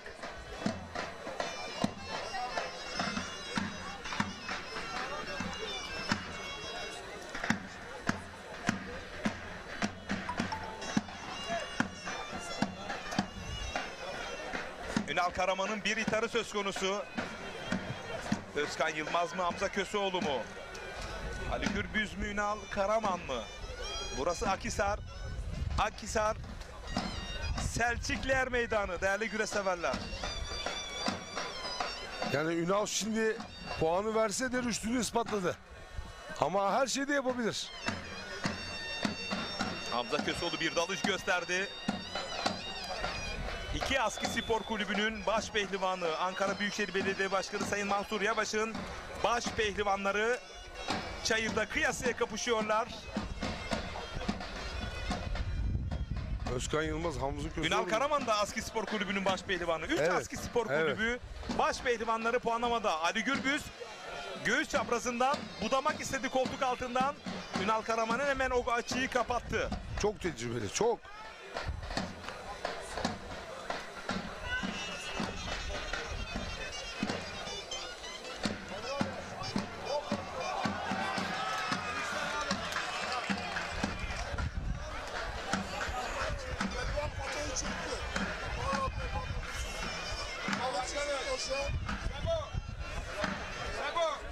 Balıkçı ustamız bir kez daha yenildi bugün.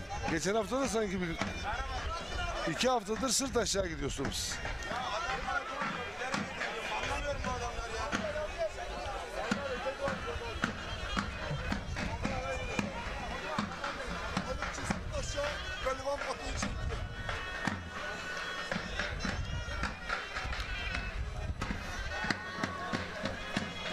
Özkan Yılmaz, Hamza Köseoğlu mücadelesinde biraz hareket bekliyorum ben. Onlar böyle bir karışsalar seyri güzel bir görüntü ekranlara ve dünyadaki bütün Ekin Türk izleyicilerine gidecek ama onlar da şu anda beklemeyi tercih ediyor.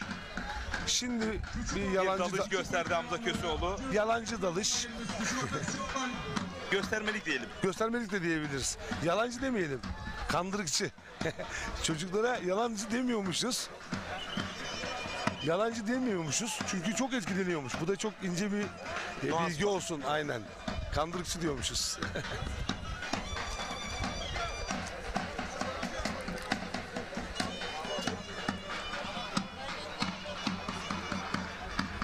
Bebek gelişimi okuyorum artık biliyorsun. Bebeklerim geldi.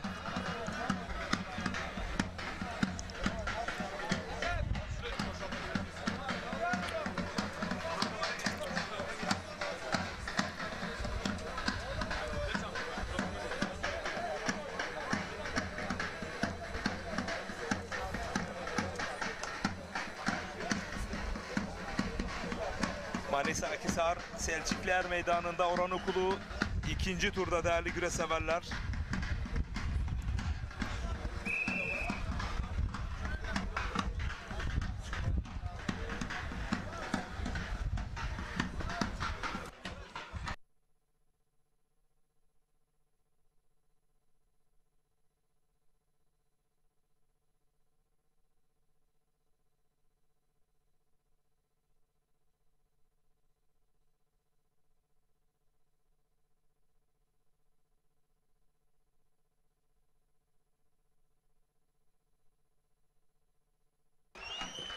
Evet, Ali Gürbüz yavaş yavaş kasnaklara doğru arayış içerisinde. Ünal Karaman çok yaklaştırmıyor kendini. Muazzam bir taktik savaşı söz konusu.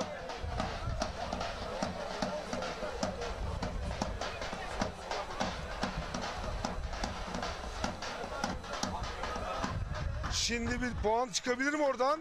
Paçayı burada arkasına geçti. Bakalım tam hakimiyet söz konusu mu? Değil Düdüğü- şu anda. Kurtardı. Evet, devam ediyor. Evet, devam ediyor. Henüz puan yok. Tam hakimiyet söz konusu. Artık tam hakimiyet aranıyor değerli güreş severler. Yine tek daldı Hamza Köseoğlu. Boyunduruk'la karşılık verdi Özkan Yılmaz. Sağ kadrajda Ali Gürbüz. Ünal Karaman mücadelesi devam etmekte. Bir ihtarı söz konusu Ünal Karaman'ın.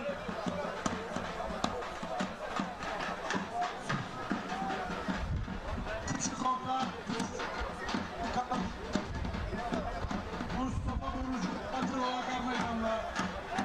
Mustafa Borucu.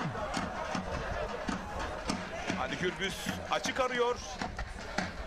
Hamza Köseoğlu da Boyunduruk'ta kündeye doğru dolandı. Ekranın solunda her an bir künde ya da bir puan çıkabilir. Özkan Yılmaz toparlanmak istiyor.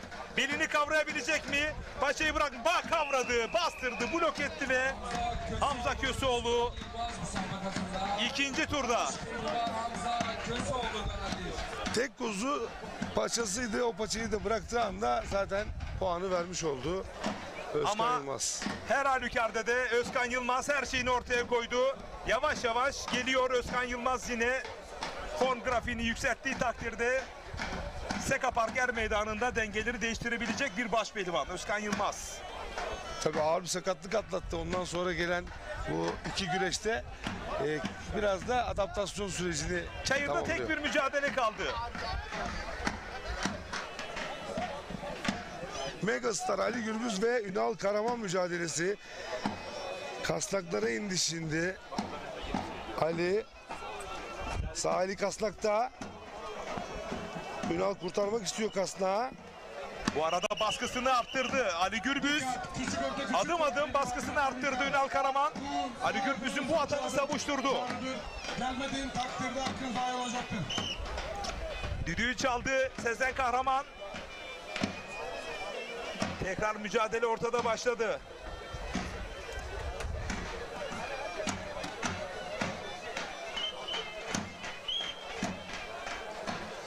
Yine kasnakları arıyor.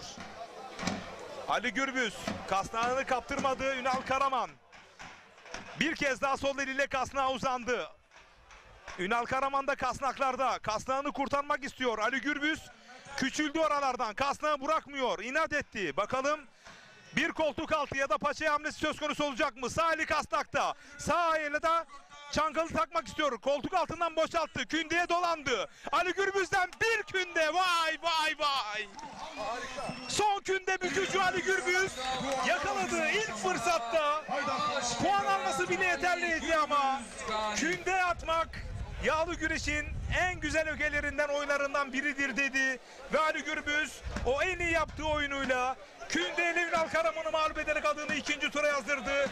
Manisa Akhisar Selçukler Meydanı'nda bir kez daha tekrarını izliyorsunuz. Bakın muazzam bir künde, derslik bir künde. Volkan Bulut. O dizi kafayı sıkıştırdığı anda keçi dikmesinin kündesini attı. Bu da zaten kaçınılmaz. Kafayı çıkartamadan oradan kaçamazdı Ünal Karaman ama Ünal Karaman'ı gerçekten tebrik ediyorum.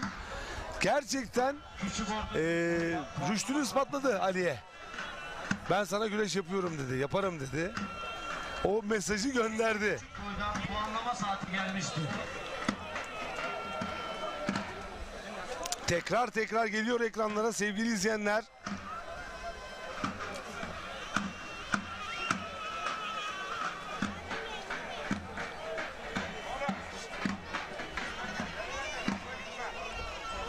Megastar Ali Gürbüz'den star bir künde. Hakikaten bugün ilk kündeyi gözlerimizin pasını sildi. Evet. Ali Gürbüz ama bir de süpleks oldu. Süpleks Feyzullah'tan. Süpleks gerçekten çok başarılı. Bakın Ekin Türk TV farkıyla yakalamış olduğumuz tüm yenişlerin son anları ekranlarda değerli güreş severler. Bu Ekin Türk TV farkı.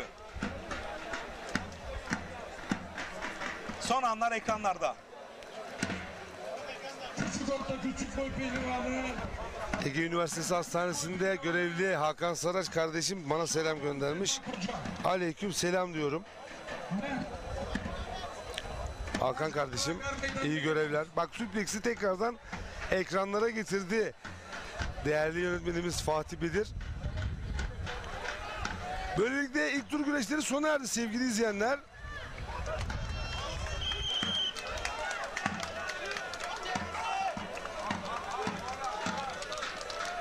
Genişleri veriyor ara ara. Bu arada Akhisar Belediye Başkanımıza bu güreş organizasyonundan dolayı teşekkür ederiz demiş. İyi yayınlar diliyor. Tüm pehlivanlara başarı dileklerinde bulunuyor. Kim? Ramazan Seren ve İzzet Tığlı. Emekli tır şoförü Hüseyin amcamız 86 yaşında. İki gözü görmüyor ama seslerimizle güreşi adeta izliyor demiş. Selam, saygı ve hürmetlerimizi yolluyoruz. İşte gerçek güreş severlerimiz. Bakın Nedim Gürel'in o son anları ekranlarda, İbrahim Çoraman'ı mağlup ettiği son anlar ekranlarda. Paça kazığı çekmiş yukarıya kadar, beline kadar. Ünal İbrahim Çoraman'ı gerçekten oraya kaldırmak 100 kilonun hemen hemen 100 kiloya yakın, hatta üstünde olabilir. Nay Soybelli, Mehmet Kapıcı iyi yayınlar diliyor. Teşekkür ediyorum Kocaeli Karamsel'e. Evet bakın Süleyman Aykırı'nın Serdar Yıldırım'ı yendiği son anlar ekranlarda. Ali Gürbüz'ün kündesini de bir kez daha alalım mı? Gözümüzün pası silinsin değerli yönetmenim. Mümkünse tabii ki.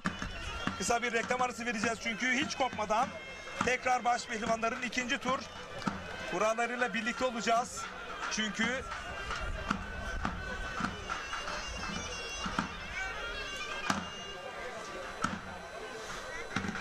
tepeden tırnağa bir pehlivan Ali Gürbüz. Bu işi ilmik okumuş bir pehlivan.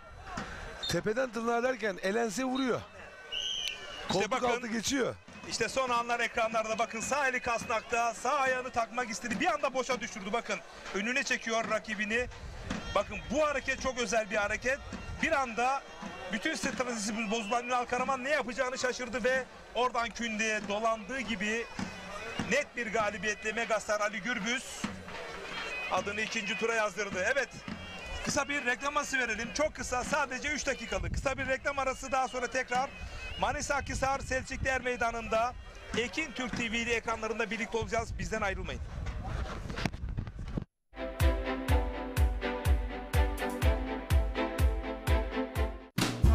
Bereketli tarlalardan lezzetli sofralara bir yağ ayçiçek yağı ve Birma margarin.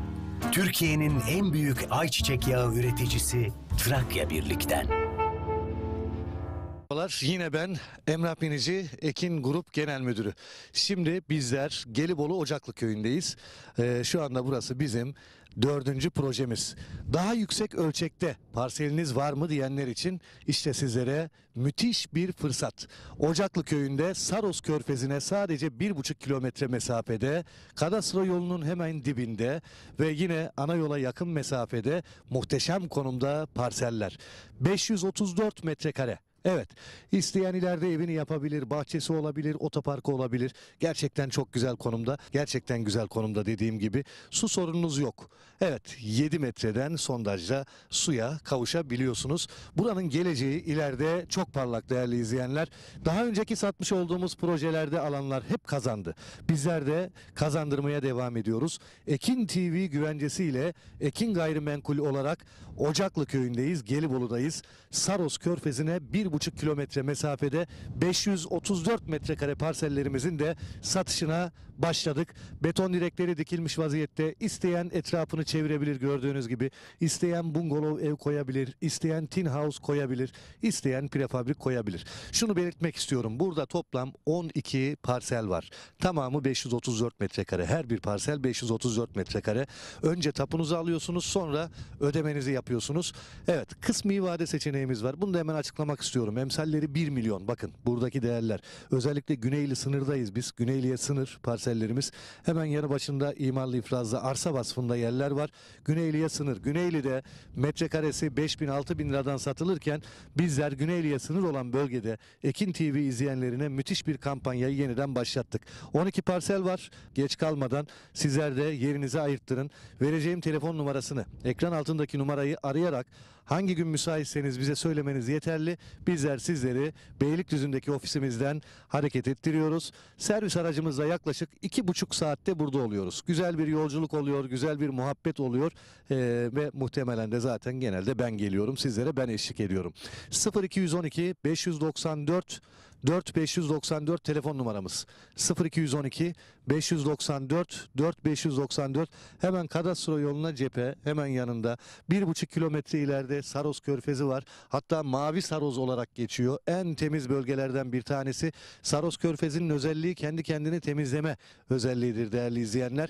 Yazın buraya geldiğiniz zaman böyle mis gibi pırıl pırıl suda yüzmek istiyorsanız, hayallerinizi gerçekleştirmek istiyorsanız ve ileride güzel kazançlar elde etmek istiyorsanız gelin burayı görün ve tercih edin.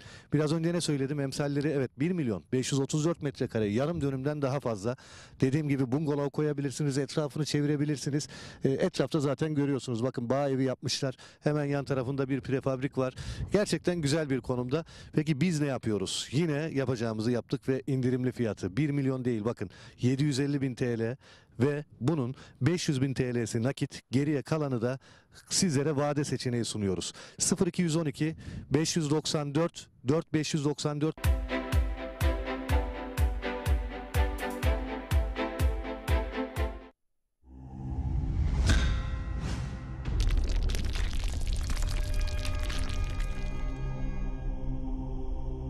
Bizi izlemeye devam edin.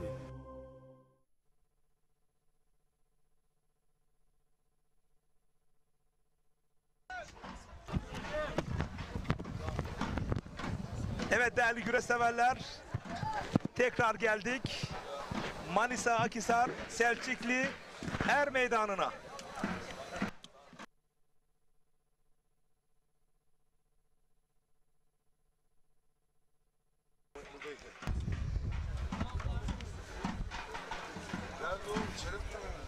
Baş pehlivanlar ikinci tur kuralları için birazdan anons edilecek. Misafirler, değerli konuklar, Toskoparan boyu güreşlerinde çeyrek final müsabakaları. Yalova Altınova Belediye Başkanımız Sayın Yasemin Fazlacı hanımefendi adına güreş yapıyor. Bugün burada Altınovalı İnşaat Bu arada Ayakkabı Uysal adına Zonguldak'tan güreş Mustafa 60 iyi yayınlar diliyor. yapıyor. Vedat Teşekkür ediyoruz Aykan'dan kendisine. Yalova Altınova. O da bir güreş aşığı, güreş sevdalısı. Muğla Bazen Belediye Belediye atmış Başkanımız olduğu mesajları Sayın gözden Akdeniz kaçırabiliyoruz. adına güreş yapıyor. Ama o bir güreş aşığı, güreş destekçisi. Muğla Fethiye Belediye Selamlar, Başkanımız saygılar Sayın değerli Ali büyüğümüz. Karaca adına güreş yapıyor. Bugün burada Muhterem Mumcu adına güreş yapıyor. Enes Canavarcı Muğla Fethiye. Evet, Ali Gürbüz, Orhan Manisa Okulu, Yunus Emre Belediye Başkanımız Sayın Semih Bağlar Hamza adına güreş Köseoğlu, yapıyor. Feyzullah Aktürk, İsmail Erkoç, Manisa Turgutlu. Soma'da faaliyet gösteren Kasım Ağa kasapların sahibi Burhan Bayram adına güreş yapıyor. Rıdvan Salih Demirhan, Manisa Soma. Güreşlerimizin güreş ağası Sayın Hacı Serdar Sunma adına güreş yapıyor. Mehmet Akdağ, Akhisar. Antalya Büyükşehir Belediye Başkanımız Sayın Muhittin Böcek adına güreş yapıyor. Yiğit Ali Özcan, Denizli, Çameli. tam Antalya kulenin Serik Belediye kulenin Başkanımız önünde bir puanlama mücadelesi var. Onu da Sayın ekranlara Doktor alabiliriz Kadir değerli Kumru adına yönetmenim. güreş yapıyor. Ahmet Doğan adına güreş yapıyor. Selim Baksar, Antalya Serik. Sakarya Karatürçek Belediye Başkanımız Mehmet Murat Çoruhlu adına güreş yapıyor. Fahrettin Adil Çelik, Sakarya Karatürçek. Allah Allah, illallah. Muhammedur Resulullah. Bu arada alt boylarında salınımı diyelim devam maşallah. etmekte. Allah derman versin.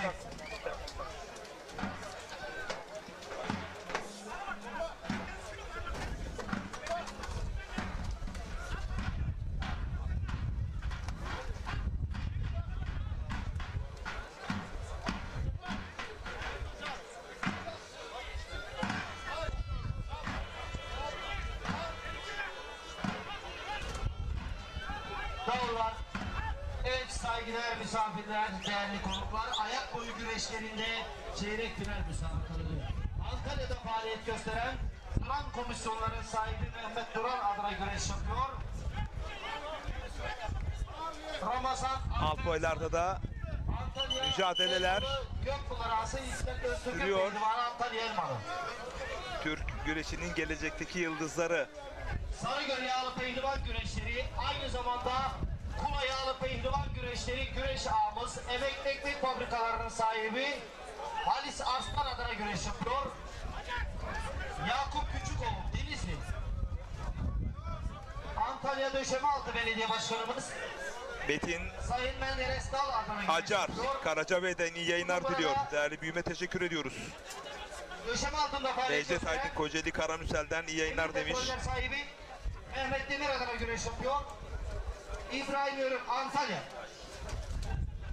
Suat Yılmaz. Sındırgı Belediye Başkanımız Sayın Serkan Saka adına güreş yapıyor. Balıkesir Sındırgı.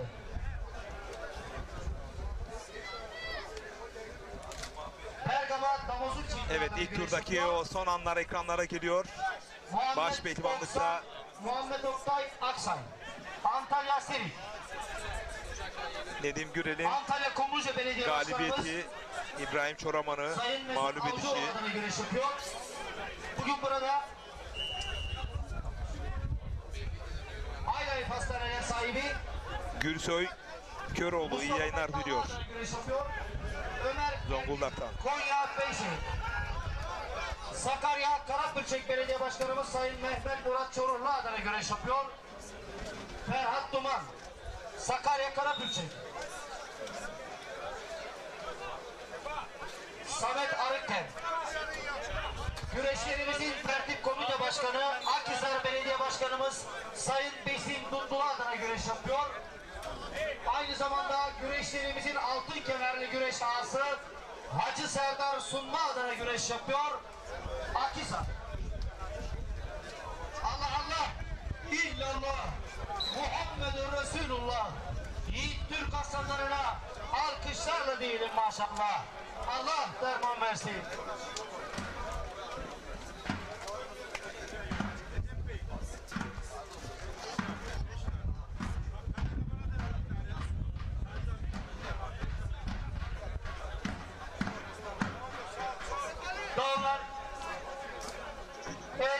değerli misafirler. Birazdan özel bir konuğumuz gelecek canlı yayına değerli güreş severler.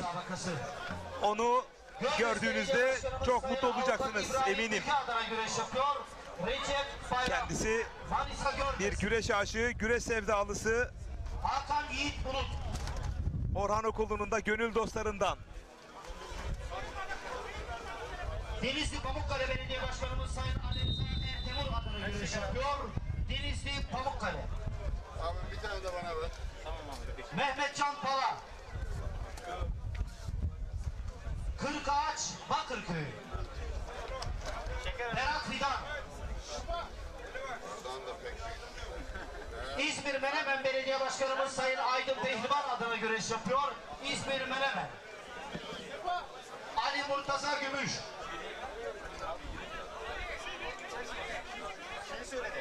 Denizli Merkez Efendi Belediye Başkanımız Sayın Şemiz Doğan hanımefendi adına güreş yapıyor. Denizli. Muhammed Can Sabuncu.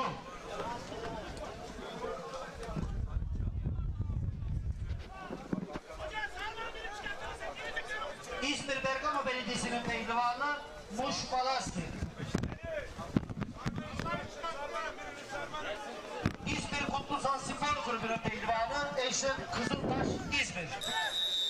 Evet, sizler Alkoyların yenişlerini, salavatlamalarını dinlerken, baş pehlivanların ilk turdaki o son anlarını izlerken canlı yayın kabinime bir güreş aşığı, güreş sevdalısı, güreş destekçisi, o bir fenomen, o bir Orhan Okulu'nun gönül yoldaşı, Pala'nın otağı Mehmet Eken, hoş geldin. Hoş bulduk, hoş bulduk. Nasılsınız, iyisiniz? Teşekkür ederim. Bu er meydanlarında aslında seni çok ekranlarda görmüyor bu er meydanları ama hep sahada görüyoruz Orhan Okulu'nun yanında. Aynen öyle. Şimdi bu güreş aşkını ve bu heyecanı bizleri birkaç cümleyle nasıl ifade edersin Mehmet Eken?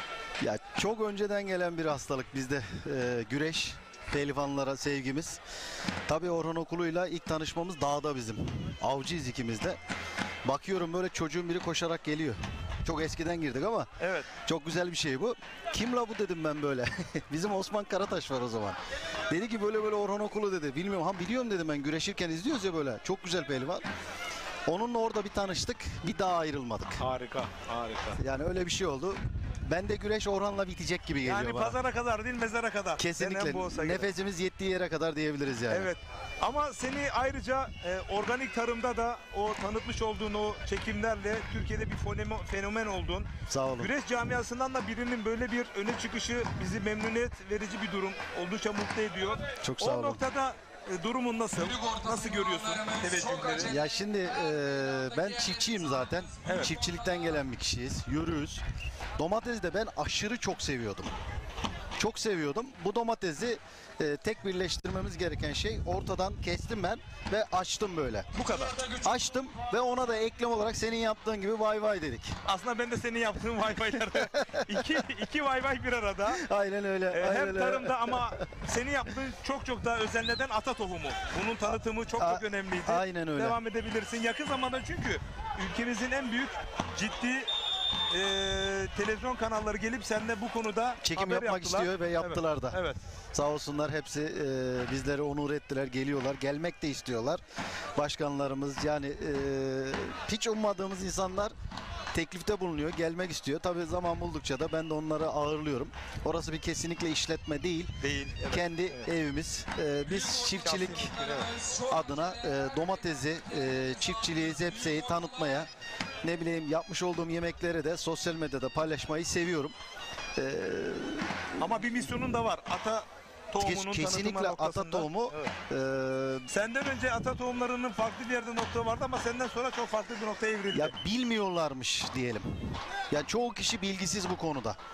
Mesela benim bilmediğim şeyler olabilir. Onların da bilmediği şeyler şu. Ata tohumu artık Türkiye'de dışarıdan gelmiyor. Türkiye'de yetişiyor. Harika. Ekranı ikiye bölelim, güreşle verin değerli güreş severler. Burası çok önemli dedin. Türkiye'de yetişiyor. Dışarıdan gelmiyor. Gelmiyor. Ben isim verebilir miyim? Bir sıkıntısı var mı? Tabii ki. Hayır. Yüksel Tohum'un Yüksel Tohum'un katkılarıyla zaten devlet destekli bu. kurulmuş ve istediğiniz şekilde bunu ata tohumu olarak alabiliyorsunuz. Devamını istediğiniz yani öbür yıl yapabiliyorsunuz. Hibrit diye bir şey yok. Hormon konusuna da gelelim. Domates niye büyük diyorlar? Ya şimdi her insanın bir yapısı var ya, kilo alıyoruz, zayıfız. Fiziki bir yapısı var. Tarımda da böyle. Aynen öyle. Domatesin küçüğü var, büyüğü var, renklisi var. Bir hacmi var. Bir hacmi var yani. Bu şekilde. Hormon yok. Artık bambus arılar var. Bambus arılarla bu domateslerimiz her bir şekilde dölleniyor. Hepsini geziyor. Hiçbir sıkıntı yok yani. Domatesin büyük olma sebebi o köy domatesi. Benim yetiştirdiğim Ergen Yüksel tohumu. İnanılmaz mükemmel bir şey. Bu yılda büyük bir sürprizle geliyorum. 7 çeşit domates diktim. 7 çeşit. 7 çeşit. Yani seranın içi rengarenk olacak. Maşallah. Allah Rabbim izniyle. bereketini versin. Gelirsin beraber bir yeriz. İnşallah diyelim inşallah. Ama ben şundan biraz daha imtina ediyorum. Şimdi sen çok popüler oldun, hakikaten fenomen oldun. Sağ olun, sağ ama olun. işte bu noktanın bir de farklı tarafı var. Artık sosyal yaşantı kısıtlanmıştır eminim. Çünkü çok gelenin gidenin olması. Dolayısıyla ben bu konuda biraz imtina ediyorum ama onlardan biri de bizi izliyor az önce. Göçek Naz Otelleri Yönetim Kurulu Başkanı Mithat Dim. Senin de değerli yol arkadaşlarından, gönül dostlarından biri. Yani aynı anadan babadan değiliz ama can kardeşim. Hakikaten öyle. Yani o benim canım ciğerim, demin görüştük daha. Evet. Buradan da dedesine geçmiş olsun dileklerimi iletiyorum. Şu an hastanede yatıyor. Kalça kemiği kırıldı. Acil şifalar. Ameliyat Mesut oldu. abimizin babası. Aynen, Evet. aynen Mesut abimizin babası. Onlara çok çok selam olsun buradan. Çok seviyorum onları. İnşallah bayramda beraber buluşacağız onlarla da beraber. İnşallah. Şimdi camiamızda son bu şekilde veda edelim. Gerçekten değerli güreş severler. Şöyle ekrana bakıp konuşmak isterim. Camiamıza değer katanlar. Mehmet Eker. Evet, sağ olun. Camiamıza karşılık beklemeden omuz verenler. Kesinlikle. Kim? Mithat Dim. Kesinlikle. İşte böyle insanların çoğalması noktasında nasıl bir çalışmalar yapalım? Ne yapalım? Kendimizi ifade edemiyoruz mu? Anlatamıyoruz mu? Şimdi güreş çok popüler ama buradan bu popülariteden faydalanmak isteyenleri nasıl ayırt edelim? Nasıl anlayalım? Bu konuda bir öngörüm var mı Mehmet Yani- Eker olarak? En büyük değerlendirilmesi gereken bu güreşlerde mesela burada. Kesinlikle Serdar Sunma. Böyle insanlar lazım. Elini taşın altına sokacak. Karşılıksız beklemeden yapacak. En büyük şeylerden biri yani. Ağlarımız ama ağ var, ağacık var. Serdar Sunma. Yani 2 günden beri burada. Ben sadece 2 gününü gördüm. Yani onun yaptığı inanılmaz bir şey. Tabii Arka ki planı da var. Tabii Besim Mutlu Başkanımızın destekleriyle ama Serdar Sunma inanılmaz uğraşıyor. Ondan Allah razı olsun. Onun için geldim buraya. Çok yoğunum aslında. Gidemediğim çok yerler var. Buradan da affola herkese. Sonuçta çiftçiyiz. Hem Kumluca'da hem Elmalı'da seralarımız var. Davetlere gidemiyorum şu an. 1 aydan beri hiçbir yere çıkamıyorum. Bu şekilde de geldik buraya. Çok sağ olsun. Serdar abimize de buradan selamlar olsun. Allah razı olsun. Seka Park'a gelecek misin? Allah'ın izniyle oradayız. İnşallah sonra Kırkpınar. Büyük İnşallah. heyecan. Nasıl? Bu arada hakikaten o heyecan bazen hafif sekte verebiliyor. Bir yenge hanım buradan selam yollayalım. Bir şeyi var mı? Böyle korkusu var mı? Ya çok heyecan yapıyorsun. Yapma. Etme Mehmet Eken. Ya, Diyor mu? var zaten çünkü ben kalp krizi geçirmiş bir insanım. Stent takılı bende. Rabbim ailene bağışlasın Amin inşallah. amin. Sevdiklerine. Çok heyecanlanmama o da söylüyor. Onun desteği, ailemin desteği çok inanılmaz burada. Eşime de çok çok selamlar buradan. Onu çok seviyorum. Evet, Allah razı olsun. Oğlana da ufaklara bir selam yolla ya. Oğlanlarım diyelim. 3 tane oğlum var. Keserken sana yardımcı olan ufak Aynen. ama. Şu an burada olsaydı mikrofonu tutardı hemen. Vay vay deyip demeye başladı yani. Ali Gürbüz üzerinde biraz zorlu başladı ama kolay bitirdi. Ünal Karaman'a biraz güreş de konuşalım. Bugün Evet. Feyzullah Aktürk süpleks de kazandı. Bir öngörüm var. Orhan Okulu çok güçlü bir şekilde gelmeye başladı ki hafta içerisinde Ahmet Taşçı yine er meydanların en büyük favori güçlü adamı Orhan Okulu'nun o tempolu güreşi dedi. Belirleyici olan. Senin bir öngörün var mı uzun yıllardır bu çaylarda olan biri olarak? Orhan Nazar olmasın çok çok iyi. Ama şimdi bilmediği arka plan dediğimiz olay var yani. Orhan çok hasta şu anda. Grip oldu. Boğazlarında enfeksiyon var. Ondan dolayı biraz sıkıntımız var. Biraz duraklı şu anda. Allah izin verirse Kırkpınar'a hiçbir şey kalmayacak. Seka Park'a bir şey kalmaz. Daha İnşallah. Yani 10 doktor güne yakın var. gözetimindeyiz şu anda ama ağır ağır güreşlere şey yapıyoruz. Çok çok da iyi Allah'ın izniyle. Ali Gürbüz'ün performansı Şahin Bey'de çok üst düzeydi. Çok çok iyi. Burada da iyi gördüm ben yani. Herkes bir hazırlık aşamasında ama sakatlık olmasın diyerekten İmtina herkes... ediyorlar değil mi? Ha. Onu görüyorsun. Onu görüyorum demiyorum yani. Kesinlikle iyiler yani. Çok çok iyiler. Tabii Feyzullah da çok çok üstüne koyarak gidiyor. Genç baş pehlivan. Orhanokulu'yu yendiğinde ne hissettin? Ben mesela mutlak favori olarak o gün TRT Spor Yıldız'ı anlatıyordum. Evet. Ekin Türkiye ve ortak canlı yayın ağında.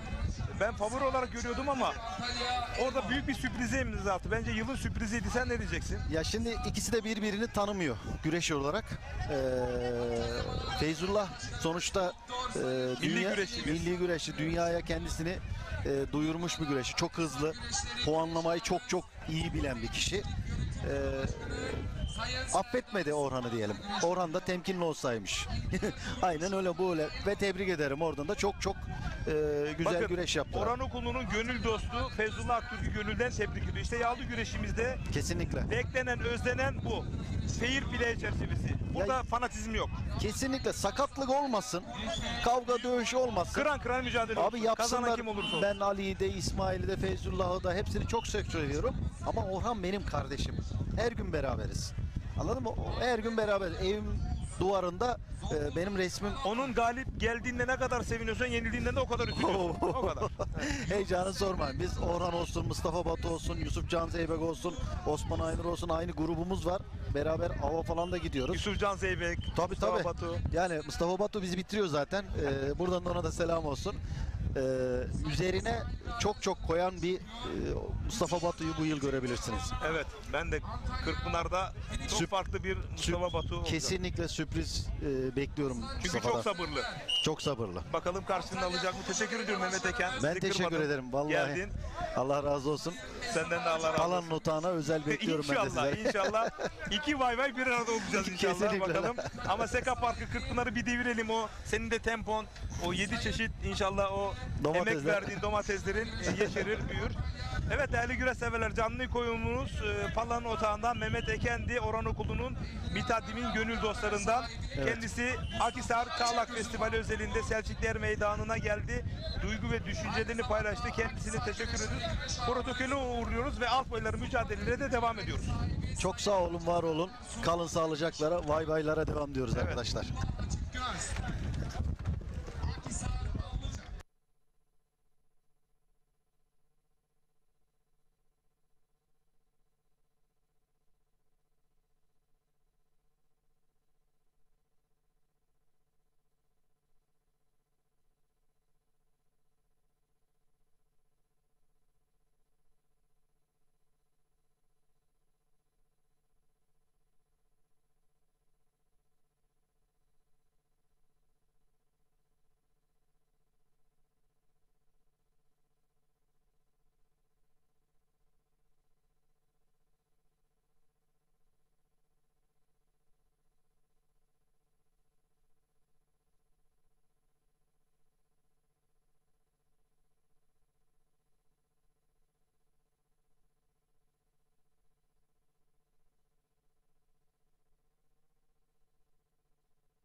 Başarılı pehlivanlarımız çok aceleler meydanımıza geliniz. Başarılar.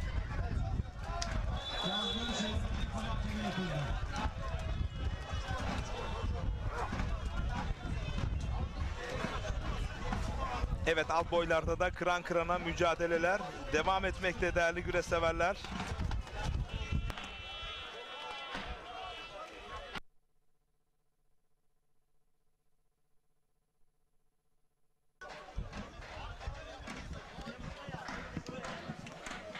Alt boylarda kıran kırana mücadeleler devam etmekte değerli güreş severler. Burası Manisa Akhisar Selçikli Er Meydanı. Bayramın ikinci günü 17 Haziran Pazartesi günü nerede olacağız? Bursa Mustafa Kemal Paşa Kabul Baba Er Meydanı'nda olacağız. Yusuf Can Zeybek, Cengizhan Şimşek başta olmak üzere Mustafa Batu, Serdar Yıldırım, Hüseyin Gümüşalan gibi birçok Özel isimler orada kol bağlayıp güreş tutacak bayramın ikinci günü. 17 Haziran Pazartesi günü. 22-23 Haziran yani bayram haftasında da hafta sonunda da CV Enerji Türkiye Yağlı Güreş Ligi'nin 3. etabını oluşturan Kocaeli Seka Park Yağlı Pehlivan güreşleri yapılacak ve yine Ekin Türk TV ekranlarından canlı olarak izleyeceksiniz ve takriben 5 dakika sonra da World Türk TV ortak canlı yayın ağına katılacak. Sosyal medyada Er Meydanı, sadece güreşin hakkını verenler, yağlı güreş pehlivanları sosyal medya portallarından da an be an canlı olarak izleyebilirsiniz. Başaltı pehlivanlarımız çok acele. Er meydandaki yerler rızamız. Başaltılar.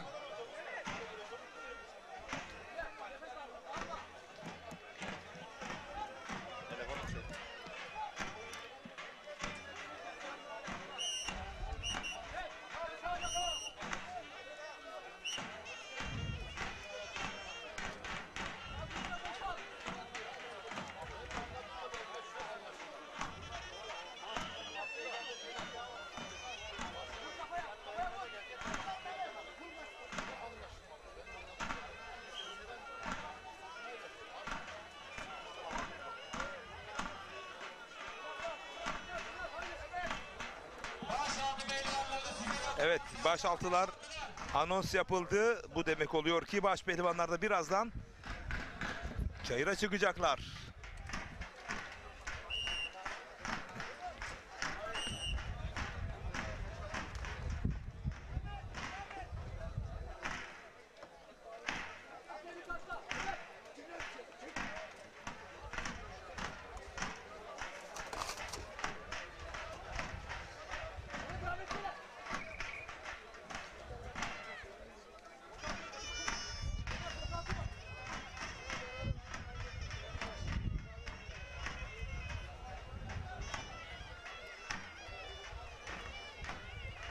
Antalya Kumluca'dan Özgür Atıcı tüm pehlivanlarımıza başarı dileklerinde bulunuyorum. Sizlere de iyi yayınlar demiş. Teşekkür ediyorum. Güreş aşığı, güreş sevdalısı Özgür Atıcı.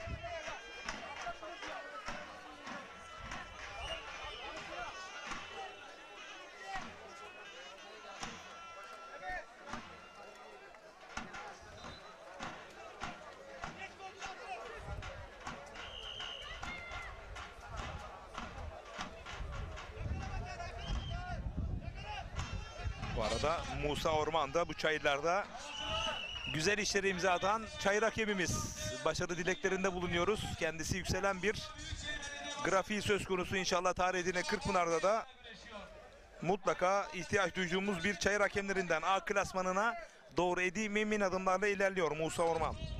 Mehmet Pehlivan Yağlı Pehlivan Güreşleri Güreşçisi, Zeki Acar'ın pehlivanı, Okan Yavaş, Bursa, Mustafa Kemal Paşa.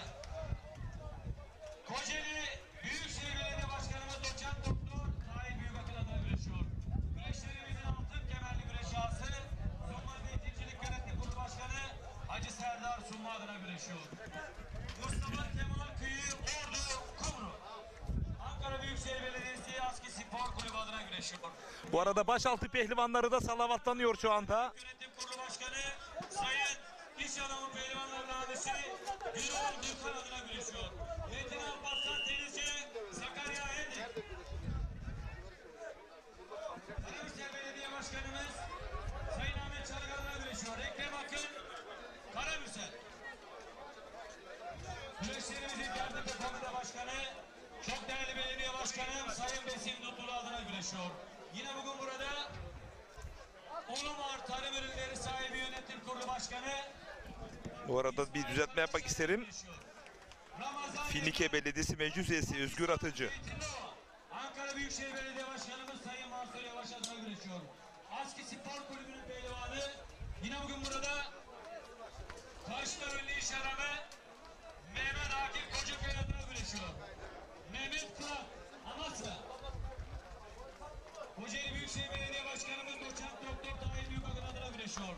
Ercan Genç Doğan Kocaeli. Karamürsel Belediye Başkanımız Sayın Ahmet Çalık adına güreşiyor. Karamürsel Bol Kepçe lokantalarının sahibi Mustafa Kılıçsoy Pehlivan Yiğit Yılmaz Karamürsel. Hasan Özdemir Çanakkale Çam Belediye Başkanımız Sayın Harun Arslan adına güreşiyor. Yine bugün burada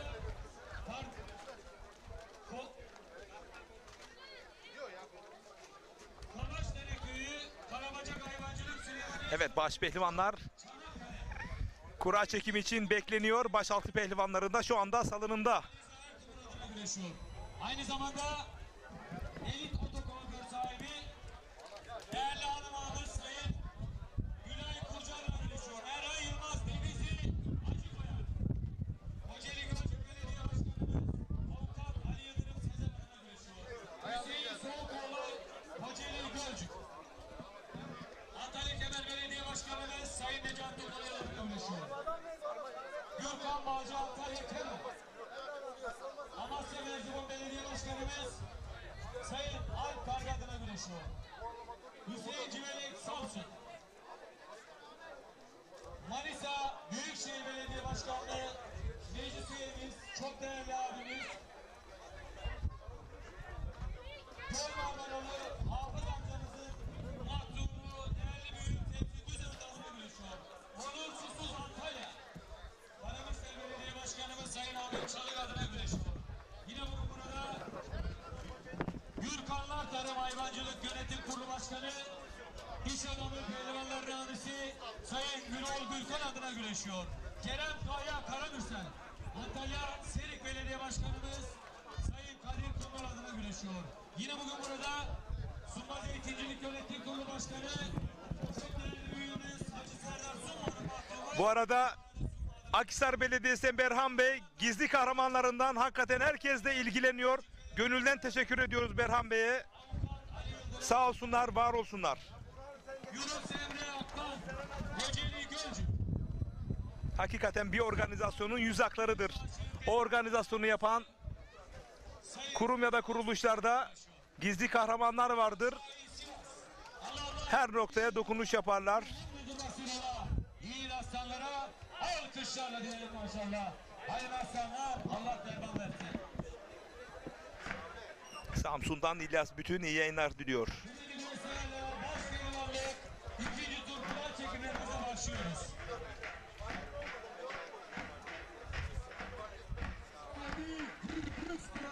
Evet, ilk baş pehlivanlık kurasını Megastar Ali Gürbüz çekiyor. Alkışlarla. Haydi bakalım, Allah derman versin.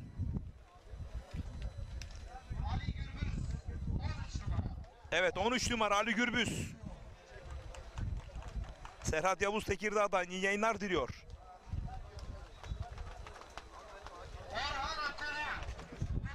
Dokuz numara Orhan Okulu. Notlarınızı alın değerli güreş severler.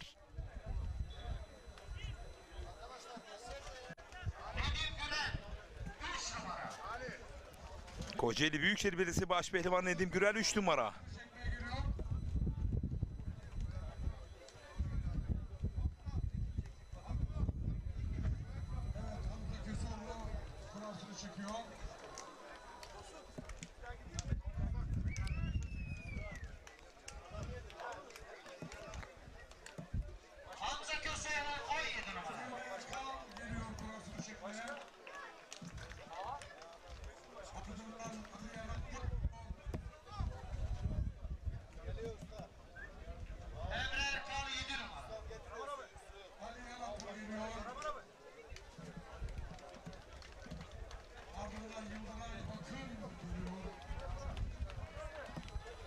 Aliyan Atma ekranlarda.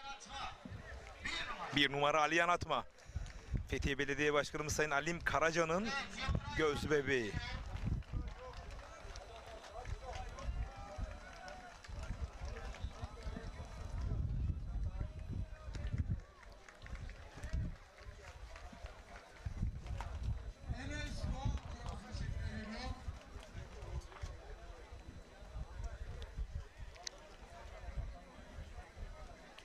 İşte Türkiye adı güreşinin prensi. Enes Doğan. 4 numara Enes Doğan.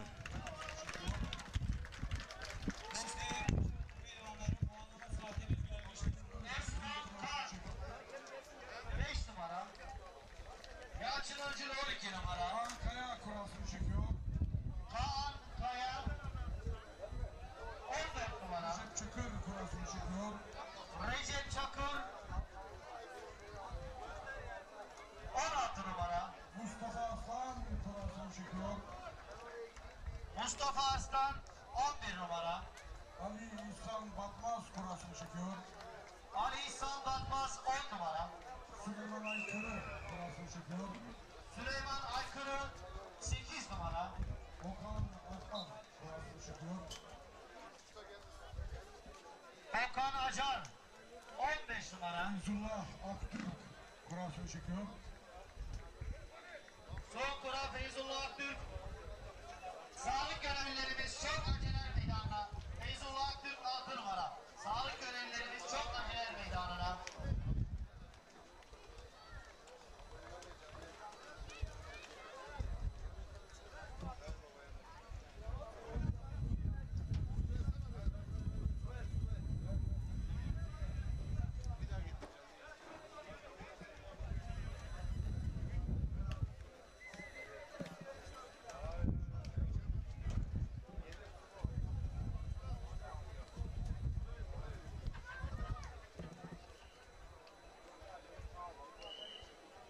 Evet, baş pehlivanlarımız ikinci turda Ali Yalatma ile Yunus Emre Yaman, Nedim Gürel ile Enes Doğan, Osman Kan ile Feyzullah Aktürk, Emre Erkal ile Süleyman Aykırı, Orhan Okulu ile Ali İhsan Batmaz, Mustafa Aslan ile Yalçın Öncül, Ali Gürbüz ile Kaan Kaya, Okan Acar ile Recep Çakır, Hamza Köseoğlu tur atlıyor. Bilgilerinize arz olunur. Evet, baş pehlivanlarımız ikinci tur kura numarasına göre lütfen her meydanındaki yerlerinizi alınız. Baş pehlivanlarımız. Yağ görevlimiz lütfen el meydanına gelelim. Yağ görevlisi. Baş pehlivanlarımızı ayağa getirelim. Yağ görevlimiz.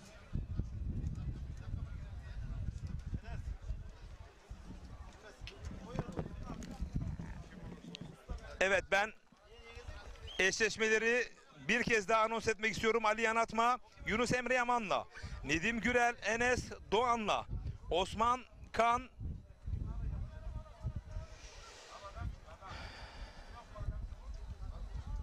Emre Erkal, Süleyman Aykırı'yla, Orhan Okulu, Ali İhsan Batmaz'la, Mustafa Arslan, Yalçın Öncül'le, Ali Gürbüz, Kaan Kaya'yla, Okan Acar, Recep Çakır'la, Hamza Köseoğlu tur atladı değerli güreş severler.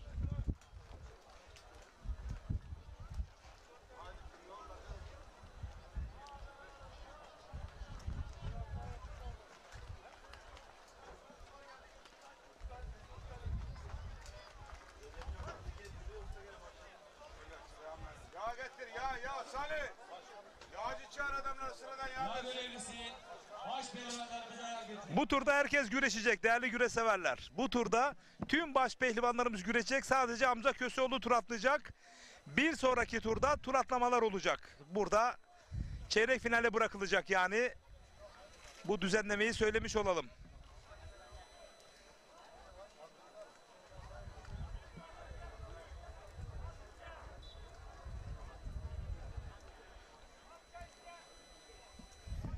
Yani 9'da kaldığında 1 ve 2 güreşecek. Diğerleri tur atlayıp 8'e bırakılacak. Merkez Hakem Komitesi Başkan Vekili Sayın Servet Yıldız bizlere bu bilgiyi aktardı, sağ olsunlar.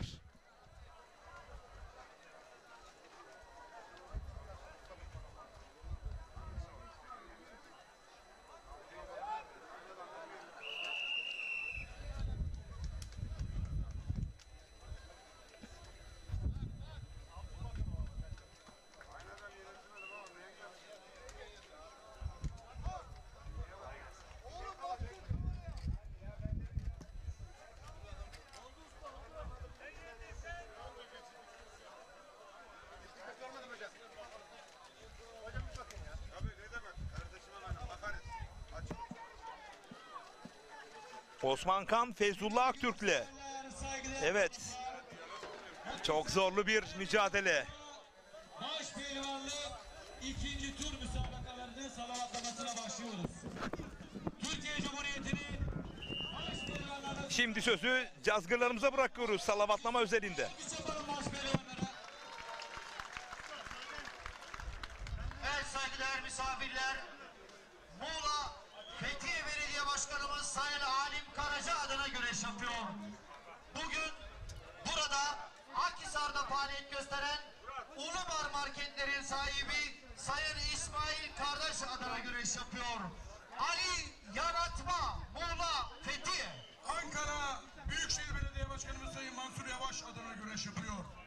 Yunus Emre Yaman, Zonguldak, Alatlı.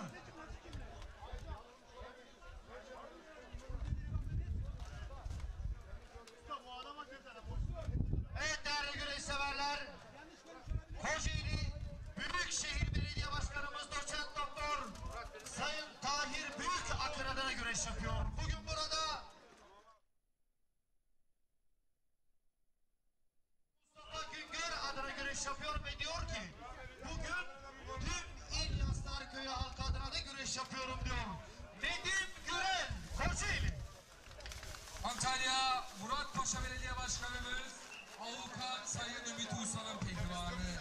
Bugün burada Antalya Erdoğan İnşaatları Sayın Emrah Erdoğan adına güreş yapıyor. 23 yılın Tarihi Kırklar Başbaltı şampiyonu Enes Doğan, Antalya Elmalı Yuva. Antalya Manavgat Belediye Başkanımız Sayın Niyazi Nefi Kara adına güreşiyor. 2023 yılı Tarihi Kırklar baş altı finalisti. Aynı zamanda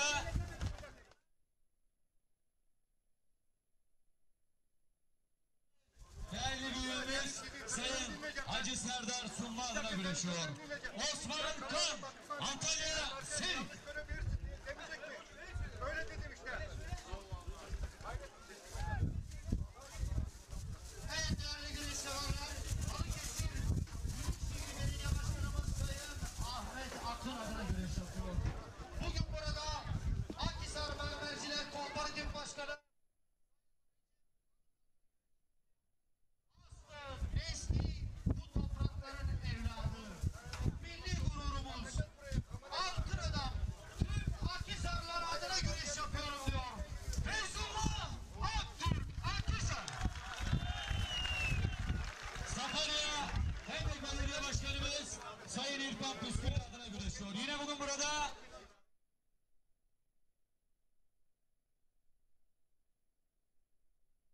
güreşiyor. Süleyman Aykırı Sakarya Hendek Antalya Kemer'de faaliyet gösteren Serdaroğlu Otomotiv Yönetim Kurulu Başkanı Tuncer Tosun adına güreşiyor. Yine bugün burada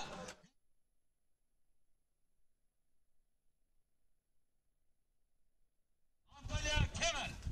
Antalya Korkuteli Belediye Başkanımız Sayın Saniye Canan Hanımefendi adına güreş yapıyor. Bugün burada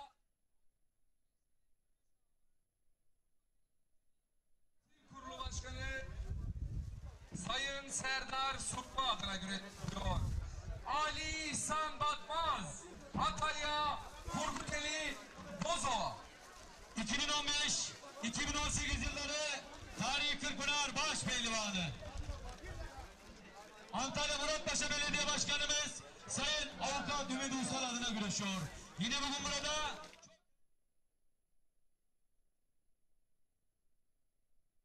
adına güreşiyor. Orhan Okulu, Antalya Kumluca. 2011, 2012, 2019, 2021 yılları Tarihi Kırkpınar baş pehlivanı. Antalya Manavgat Belediye Başkanımız Sayın Niyazi Nefi Kara adına güreşiyor. Kendisi el meydanlarda yapmış olduğu güreşlerle gönlünüze taht kurdu. Ali Gürbüz, Antalya. Yolova Belediye Başkanımız Sayın Yolova Altınova Belediye Başkanımız Sayın Yasemin Fazlaca hanımefendi adına güreş yapıyor. Kaan Kaya, Başpehlivanlar Diyarı Karamürsel. Kocaeli Büyükşehir Belediye Başkanımız Doçent Doktor Sayın Tahir Büyük Akın adına güreş yapıyor. Yine bugün er meydanımızda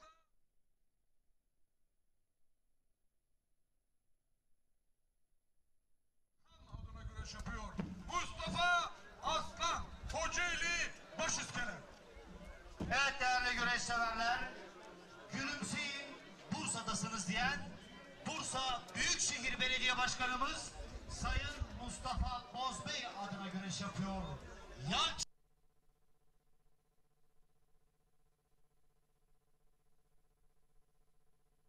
hanımefendi Saniye Can Caner adına güreşiyor. Yine bugün burada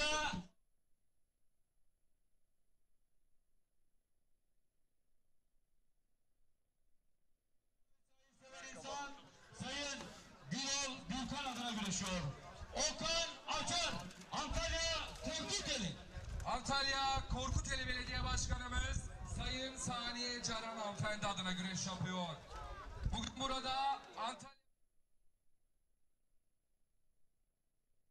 Sayın Çiloğlu adına güreş yapıyor. Recep Çakır, Antalya Korkuteli.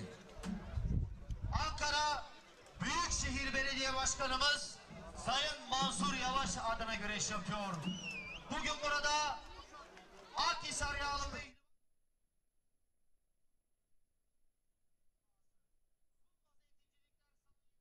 Sayın Hacı Serdar Sunma adına güreş yapıyor. Hamza Köseoğlu Erzurum.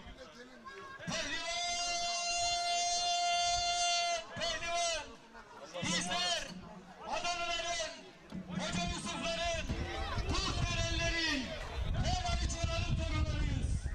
Bizler bu sıralarda sabaha kadar güneş tutup at sırtında şehit düşen Akıncıların torunlarıyız. Ne mutlu bu meydanlarda güneş yapan Atatürk gençliğine. Ne mutlu Türk'üm diyene.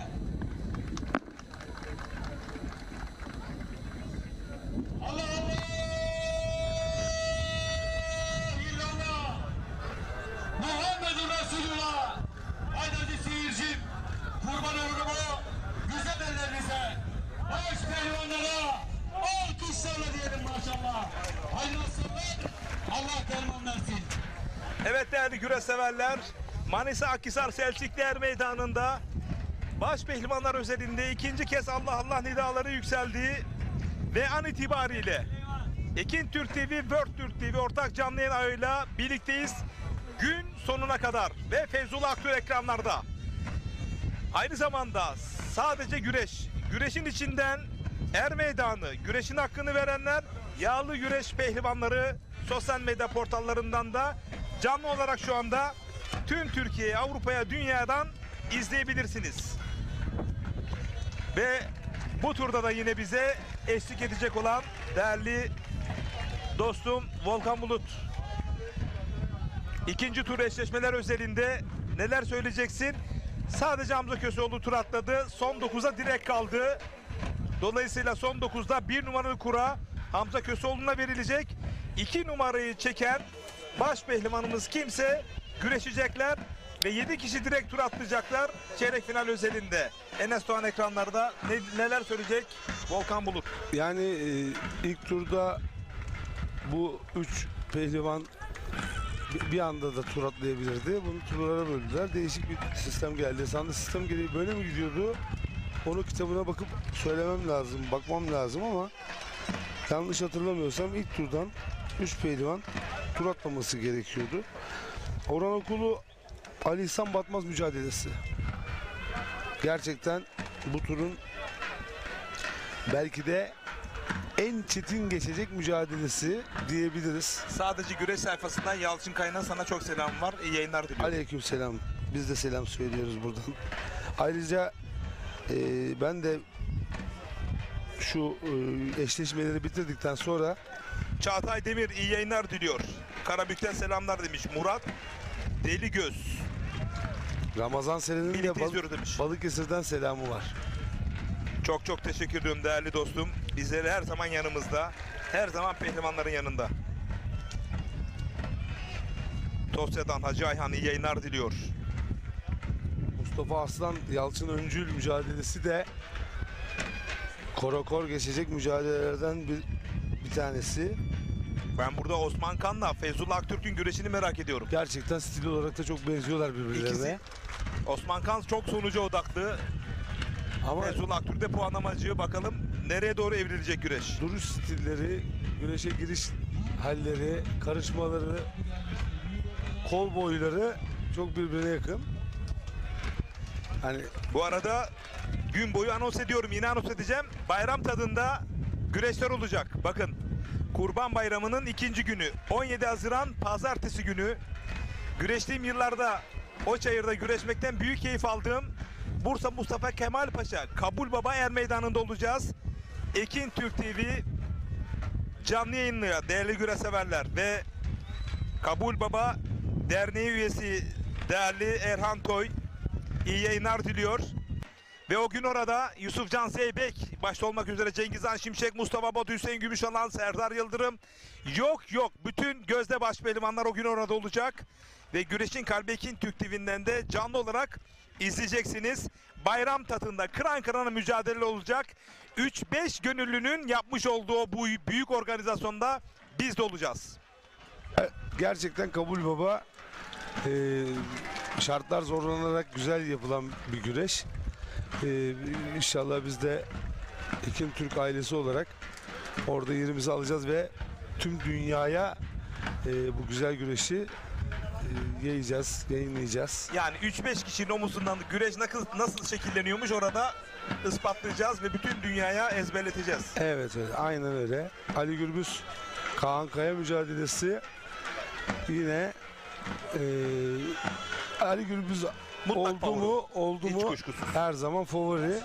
Ama ben aynı şekilde Osman Kan ve Feyzullah Aktürk mücadelesi kıran kırana geçecek. Hakikaten.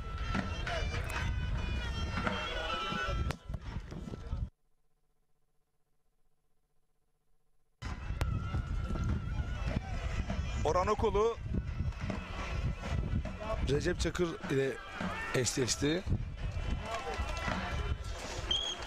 Okan Acar. Ali İhsan Batmaz'la güreşecek. Orhan Okulu. Belki bu turun en çetin güreşi. Ben Ali İhsan Batmaz'dan açık söyleyeyim bir sürpriz bekliyorum bugün. Bugün çok diri, çok güçlü gördüm. Orhan Okulu CV Enerji Aldı Güreş Ligi'ne Seka Park'a odaklandığını gün başında söylemişti. Ben bu noktada mental olarak da daha hazır görüyorum Ali İhsan Batmaz'ı. Sağ üst kadrajda. Orhan Okulu, Ali İhsan Batmaz, Ali Gürbüz Kankaya sol üst kadrajda. Feyzullah Aktürk, Osman Kan sol alt kadrajda. Yönetmenime teşekkür ediyorum. Enes Doğan Nedim Gürel sağ alt kadrajda. Haydi bakalım Allah derman versin.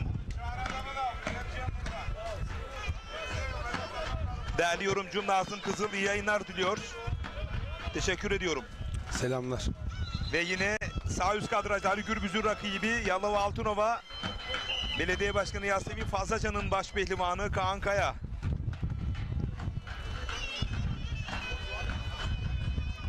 Bakalım Ali İhsan Batmaz mı? Orhan Okulu mu?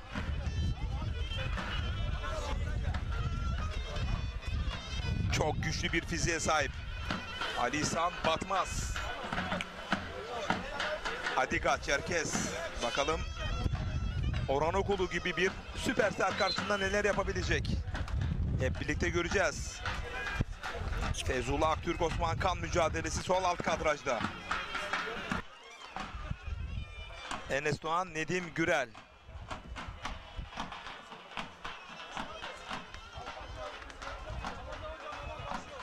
Deniz Acıpayam'dan Nazmi Kamber iyi yayınlar demiş. Teşekkür ediyoruz.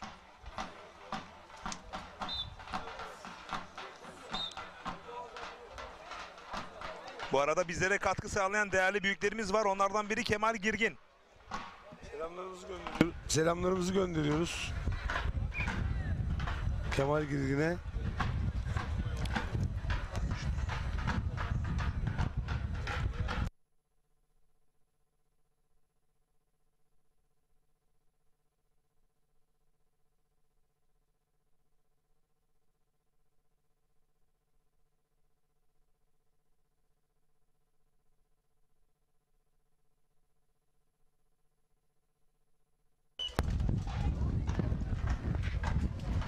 Evet, eşleşmeler özelinde Volkan Bulut'un öngörüleri ve tespitlerini alıyoruz.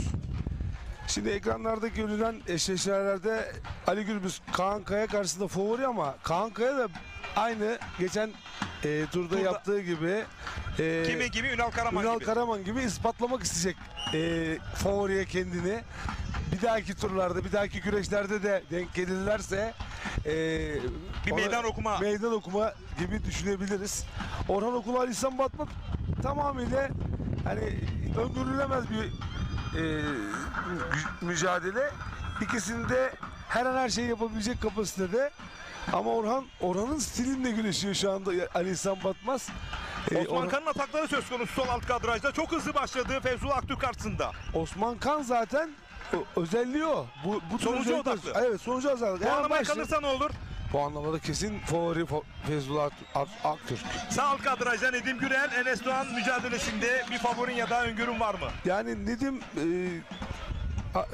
kuvvetli, çok acı kuvveti olan bir pehlivan ama Enes de hani çıkışta gerçekten o da sonucu merakla beklenen bir kapışma. Nedim Gürel'in de yükselen bir form grafiği söz konusu. Kocaeli Büyükşehir Belediyesi baş pehlivanı sağ alt kadrajda. Bastırdı rakibi genç baş pehlivan Enes Doğan'ı. Ali Gürbüz kasnaklara doğru dizledi. Düdüğü çaldı çayır hakemi ve ortaya doğru çekiyor bu mücadeleyi. Orhan Okul Ali İhsan Batmaz mücadelesi biraz daha stabil. Kasnaklara gömüldü Ali İhsan Batmaz. Bir sürpriz galibiyet söz konusu olabilir mi? Manisa Akhisar Selçukluer Meydanı'nda Ali İhsan Batmaz özelinde. O da kariyeri adına zorlu bir kapışmaya tutuştu. Sol alt kadrajda Osman Kan Feyzullah Aktürk mücadelesi. Çayır hakemi biraz daha kenara çekiyor. Sezen Kahraman. Benim de baş altındaki rakiplerimden biriydi çayır hakemi. Sol alt kadrajda. Nedim Gürel. Yan kazık yan paçada bir oyun çıkar mı Volkan Bulut? Oyundan çok da, belini yormaya yönelik bir tazik orada. Yani yeniş amaçlı değil, yoruş amaçlı.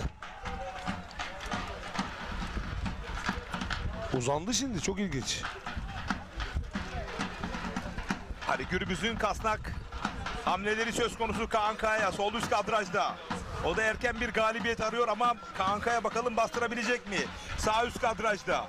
Dalan Ali İhsan Batmaz orada boyundurukta karşılık verdi Orhan Okulu. Rakibini bastırdı ama sol alt kadrajda. Feyzullah Aktürk Osman Kan mücadelesinde. Kıran kırana bir mücadele var değerli güreş severler. Sanki sıraya bindirmişler. Sol üst, sağ üst.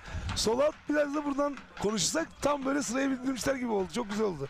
Yani tabii sıraya bindirmediler de çok güzel denk geldi. Evet. Ataklar arka arkaya. Şimdi Ali tekrar ediyorum. Ekin Türk TV, World Türk TV ortak canlı yayın ağındasınız. Ali Gürbüz'ün baskısı söz konusu. Kaan Kaya iyi direndi, savuşturdu şimdiye kadar.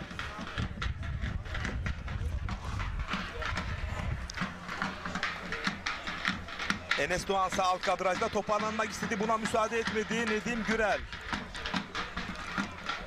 Acı kuvvetiyle Enes Doğan'a karşı... Sol alt kadrajda Osman Kan yine kasnaklara uzanmak istiyor ama ona hiç bu fırsatı vermedi Feyzullah Aktürk. Bakalım güreşi yere indirebilecek mi? Sol üst kadrajda Orhan Okulu açıldı değerli güreş severler ve Ali İhsan Batmaz günün sürprizini yaptı değerli güreş severler. Günün sürprizine imza attı. Baş pehlivan Ali İhsan Batmaz. Ve Orhan Okulu'yu kılçıkladı. Manisa Akhisar Selçukluer Meydanı'nda Orhan Okulu'ya buraya kadar dedi, dur dedi. Ali İhsan Batmaz çok güçlü bir fiziğe sahip. Antalya Döşemealtı Belediyesi baş pehlivanı Osman Kan mücadelesine Feyzullah Aktürk bir sürpriz gelebilir mi? Bir sürpriz gelebilir mi? Toparlandı, mücadele yerde devam ediyor. Müthiş mücadeleler var, müthiş. Ali İhsan Batmaz sürprizi yaptı günün. Bu arada Nedim Gürel de dış kazıktan yaydırmak istiyor Enes Doğan uzak kadrajda. Evet bakın çok güçlü yüklendi. Enes Doğan şu anda direnç gösteriyor Nedim Gürel'e karşı. Ali Gürbüz mücadelesinde ekranlara alacağız. İç sarmayı taktı. Nedim Gürel adım adım 3. tura doğru güreşiyor değerli güreş severler. Bakalım kurtarabilecek mi Enes Doğan? Kurtardı. Kazık dışarıdaydı, içeri alabilseydi geniş gelebilirdi. Gelebilirdi değil. Bir keçi dikmesi arayışı içerisinde Nedim Gürel. 4'te ekranı alacağız birazdan.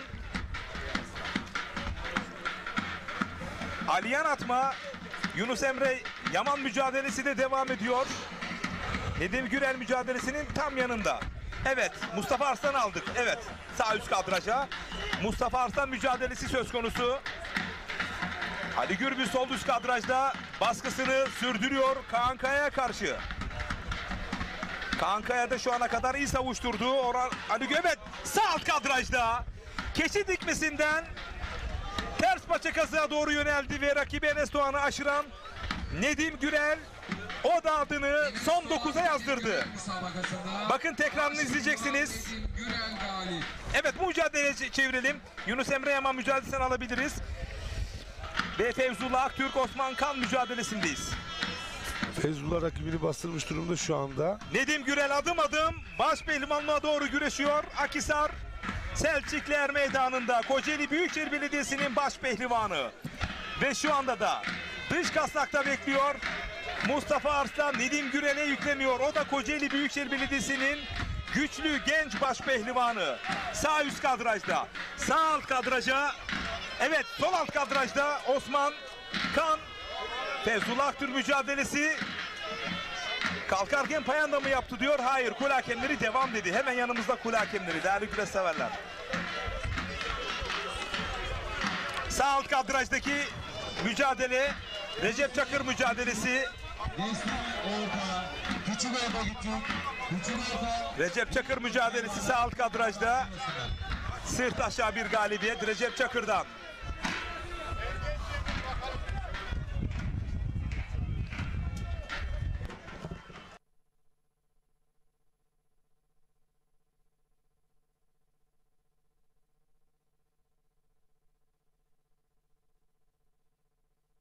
Bir yan baş denedi Mustafa Arslan. Ali Gürbüz mücadelesinde ekranda tutalım. İki kasnağı arayışı içerisinde ama hiç buna şans vermedi. Teşekkür ediyorum değerli yönetmenim. Sağ alt kadraja Yunus Emre Yaman ve Ali Yanatma mücadelesi eklendi.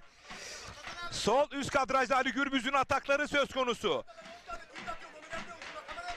Sol alt kadrajda Osman Kan Fevzullah Aktürk mücadelesi kıran kırana, nefes nefese ve soluk soluğa.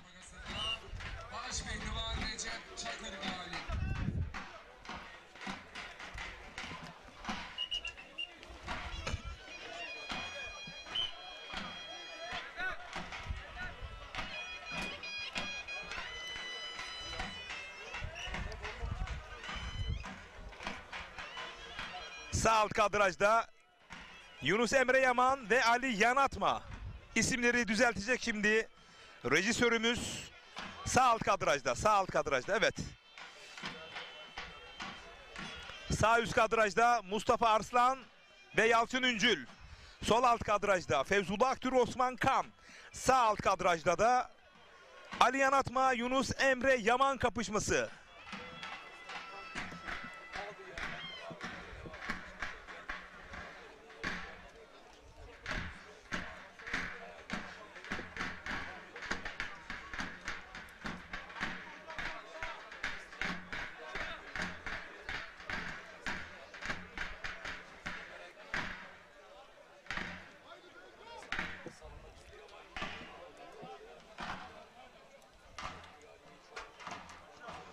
Bu arada güreş ağzımız Ramazan Kamber iyi yayınlar diliyor. Deniz Acıpayam'dan.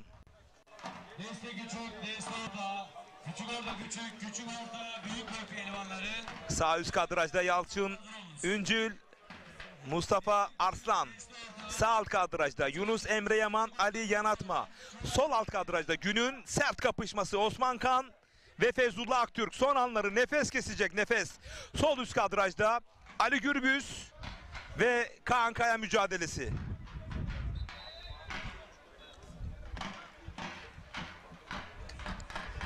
Bu dakikaya kadar güreşler kıran kırana geçiyor Volkan Bulut.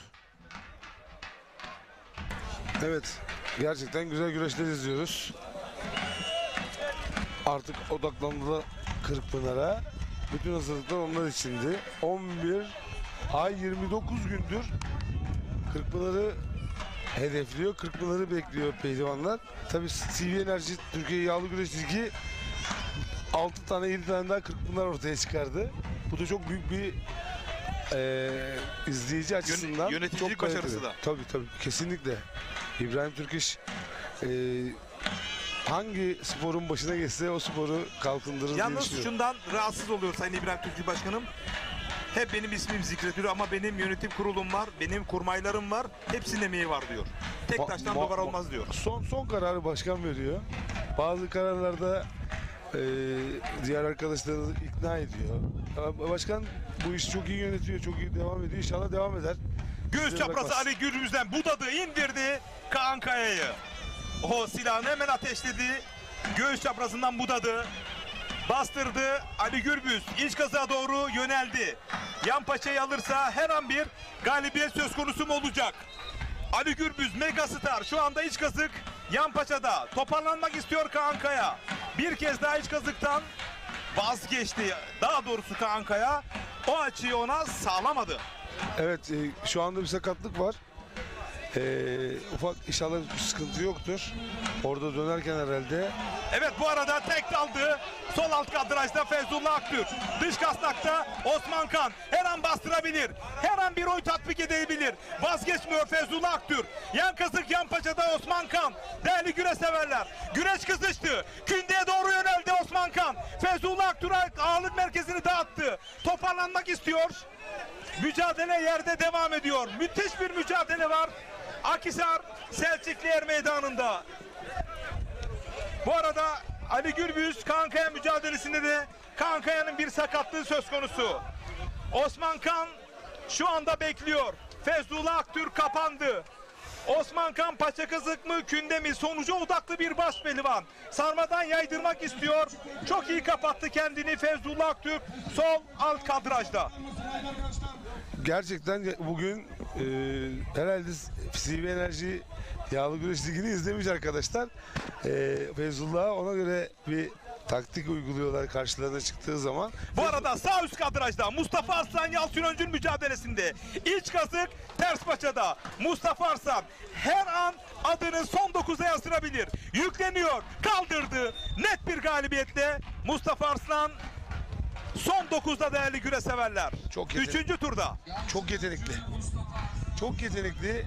Eğer Mustafa Arslan kendini bu işe adasın, ben çok çalıştığını biliyorum ama mental olarak da adasın, bir Ali Gürbüz tadı verebilir bize ilerleyen zamanlarda.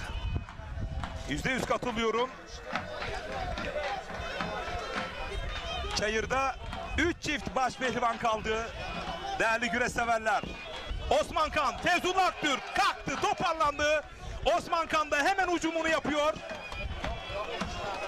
Kıran kırana bir ikinci tur mücadelesi. Osman Kan mı, Feyzullah Aktürk mü? Ali Gürbüz mü, Kaan Kaya mı? Ali Yanatma mı? Yunus Emre Yaman mı? Bursa Dürdane Köyü'nden Halil Doğru değerli büyüğüm iyi yayınlar diliyor. Kıran kırana mücadele yapan pehlivanlarımıza başarılar diliyorum demiş. Değerli büyüğüm Halil Doğru.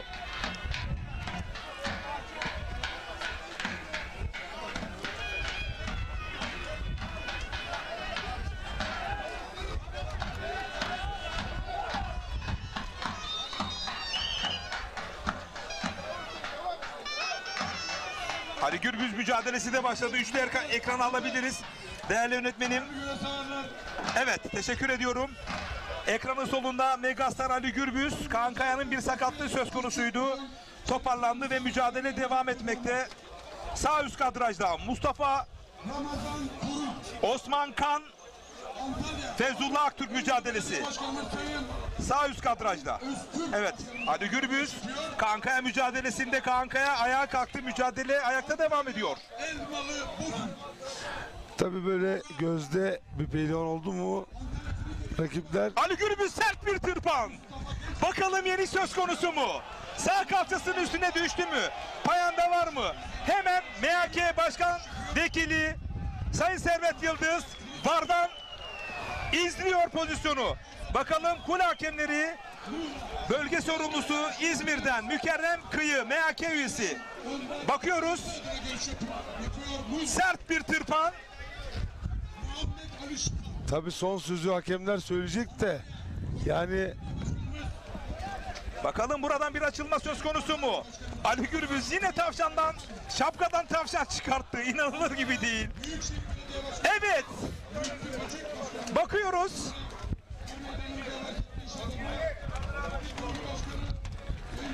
Ali Gürbüz galip. Şu anda kule hakemleri VAR'dan izledi. Evet. Ali Gürbüz'ün tırpanı sonucunda net bir galibiyet. Ali Gürbüz'ün kolu havada. Servet Yıldız ve kule hakemleri Ali Gürbüz'ün o tırpanını net bir galibiyet olarak tanımladılar. Kankaya'yı da tebrik ediyoruz. Kıran kıranı güreş yaptı. Evet. Tepeden tırnağa bir pehlivanı izliyoruz. Çok şanslıyız. Bir efsaneye tanıklık ediyoruz. 50 yıl sonra, 100 yıl sonra da Ali Gürbüz'ün ismi, Ali Gürbüz'ün güreşleri, Ali Gürbüz'ün yaptıkları anlatılacak, yaşanacak. Televizyondan kayıtları da var, izlenecek. Ali Gürbüz el enseyle adam yener. Ali Gürbüz göğüs çaprazına adam yener. Ali Gürbüz beline girer adamın süpleks atar, arkasına geçerse. Önünden alırsa belinden girer, çangal takar, adam yener. Bir kez daha tekrarını alabilecek miyiz değerli yönetmenim? O nasıl bir tırpandı? Paça kazıkla adeta yener. havada açıldı. Kankaya toparlandığında artık her şey çok geçti. Sağ kalçasının üstüne düştüğünde payanda yapmıştı zaten. Ve kule hakemleri net bir düdük çaldı. Bakın sağdan savurdu ve bakın destek ayağına, inanılır gibi havada göğsünü, göbeği, gökyüzünü görmüş. İlginç Ali olan da- Gürbüz öyle her harekette pata çekmez. Galip olduğuna ne kadar emin. Öyle emin yere vuruyor ki, yani tam orası daha tırpan vurursa o açık düşer. Biraz aşağıya vursa farklı düşer. Çok da rüzgar çıktı. Televizyonları da etkilemeyelim. Yani adam komple bir pehlivan. Gündeyle adam yendi, paça kazıkla baş pehlivan yendi. En iyileri. Evet, bu arada bir anda hücum etti Osman Kan. Hemen toparlandı bu Feyzullah Aktürk bu yıl. Çok can yakacak, çok. Kapalı kutu. Evet, Ramazan Seren iyi yayınlar diliyor. Gerçekten güreşin neferlerinden Balıkesir'de Ramazan'a da biz de selamlarımızı gönderiyoruz. Ramazan Seren, evet, İzzet Tığlı değerli büyüğümüz.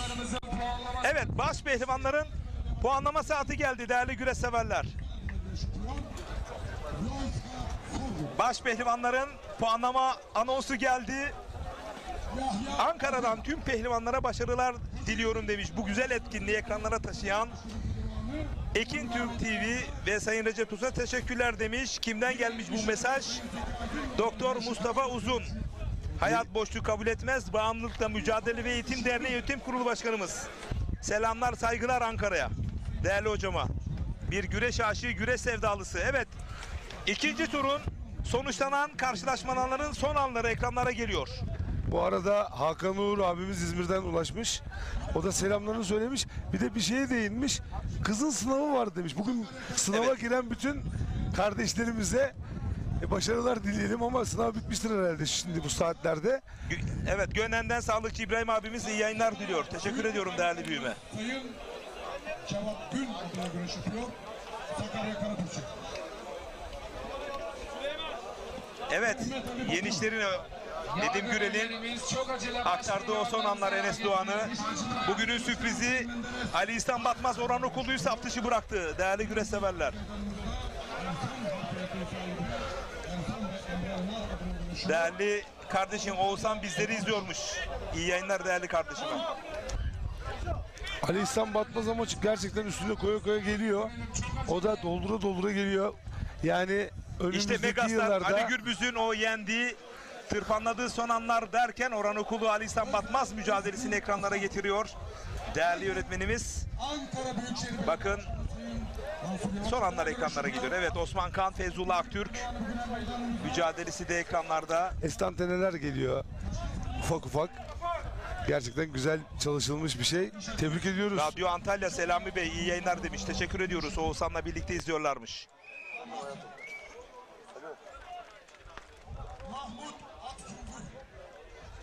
Evet, puanlamalar başlıyor şu anda. Osman Kan, Feyzullah Aktürk yağlanıyorlar şu anda. Ekin Türk TV, World Türk TV ortak canlı yayın ağındayız. Aynı zamanda sosyal medya portalları Sadece Güreş, güreşin içerisinden Er Meydanı, güreşin hakkını verenler ve yağlı güreş pehlivanları sosyal medya portallarından da aynı anda canlı yayındayız. Manisa Akhisar, Selçuklu Er Meydanı'ndan.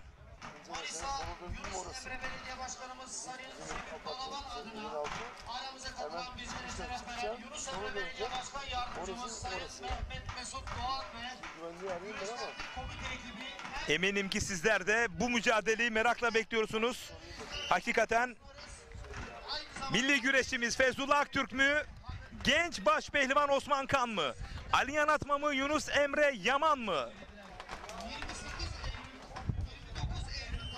Bu arada Gözlemciler Kurulu'na iki önemli isim dahil oldu.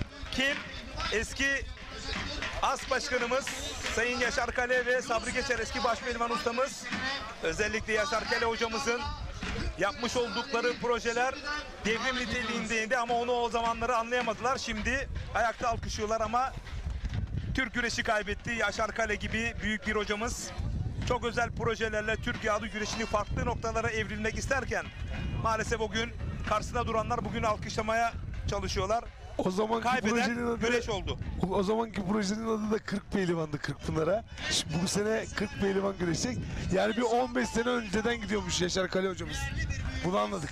Yani Evet. 15 sene önce 40 pehlivan güreştirelim dedi. Olsun. Olmadı. Şimdi 40 güreşecek ve 40'tan fazlası gerçekten fazlaydı yani. Evet, mücadeleler saat Hoş geldiniz, saygılar sunarız. Ali Yanatma mücadelesi ekranın sağında kaydı değerli yönetmenim. Feyzullah Aktürk Osman Kan mücadelesi ekranlarınızda. Gerçekten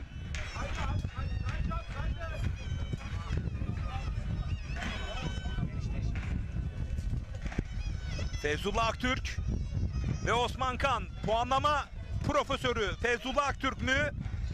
Sonuca odaklı bir yıldız Osman Kan mı? Ali Yanatma mı? Yunus Emre Yaman mı? Yunus Emre Yaman da puanlama ustası diyebiliriz. Ali Yanatma da çok güçlü bir başpehlivan. Feyzullah Aktürk bakalım aradığı o dalış açısını bulabilecek mi? Osman Kan kontra bir hücum yapabilecek mi?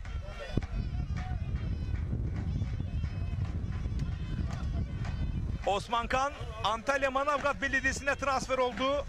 Genç baş pehlivan. Küçük orta büyük. Arkadaşlar salavatlı olacağız. Sonçuları.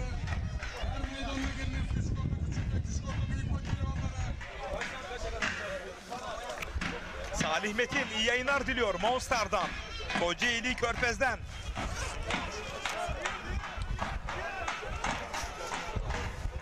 Antalya'dan Gazeteciler Cemiyeti üyesi Vedat Gürhan iyi yayınlar diliyor.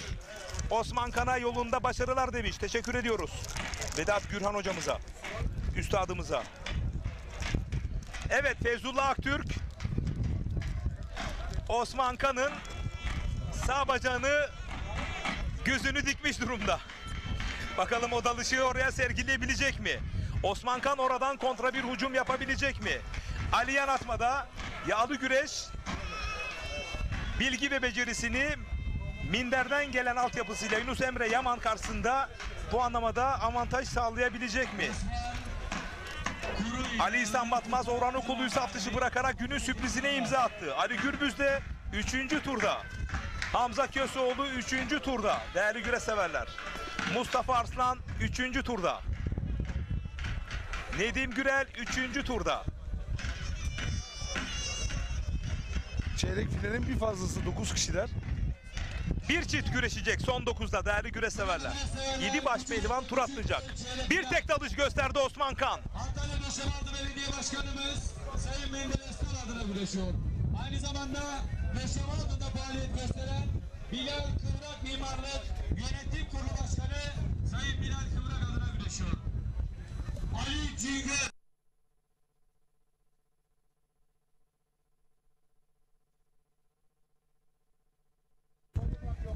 Selik Dişyaramı Kuşçu İnşa Deniz Kuşçu adına güreşiyor. Ali Yunus Emre Yaman Süleyman Demiraslan iyi yayınlar diliyor değerli kardeşim. Teşekkür ediyoruz. Şimdi orada Bu bir arada puan gelebilir. Yunus Emre Yaman beline girdi, bastırdı, bloke etti ve Ali yan atmayı saf dışı bıraktı. Milli güreşçi, minder altyapısıyla yetişen Yunus Emre Yaman Ankara Aski Spor Kulübü'nün baş pehlivanı Ali yan atmayı mağlup etti. Manisa Kulu Belediye Başkanımız Sayın Hikmet Dönmez Alan İsmail Yılmaz, Milli Eğitim Bakanlığı'nda marif müfettiş değerli eski baş pehlivan, kadim dostum iyi yayınlar diliyor. Teşekkür ediyorum.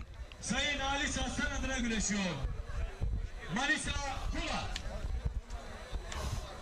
Antalya Aksu Belediye Başkanımız Pehlivanların abisi Ataspor Yağlı Güreş'e hep destek veren Sayın İsa Şahin adına güreşiyor.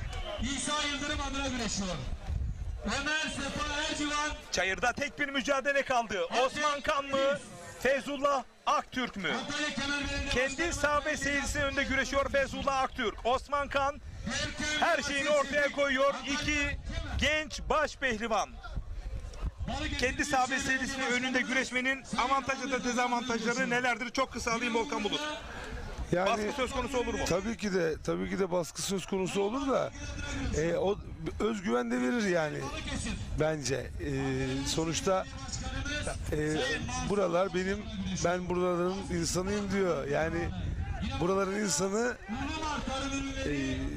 yiğittir, merttir ve vatanına, milletine çok sadıktır. Bunlar bir pehlivanda olması gereken ve bir Türk insanında olması gereken özellikler zaten. Evet. Küçük orta büyük pehlivanları çok acele yanına. Yavaş yavaş Feyzullah'a doğru gidiyor İbre. Ben %50'deyim. Çünkü çok iyi kapanıyor Osman Kan. O Feyzullah Aktürk halen dalabileceği açıyı tam olarak bulamadı Osman Kan karşısında.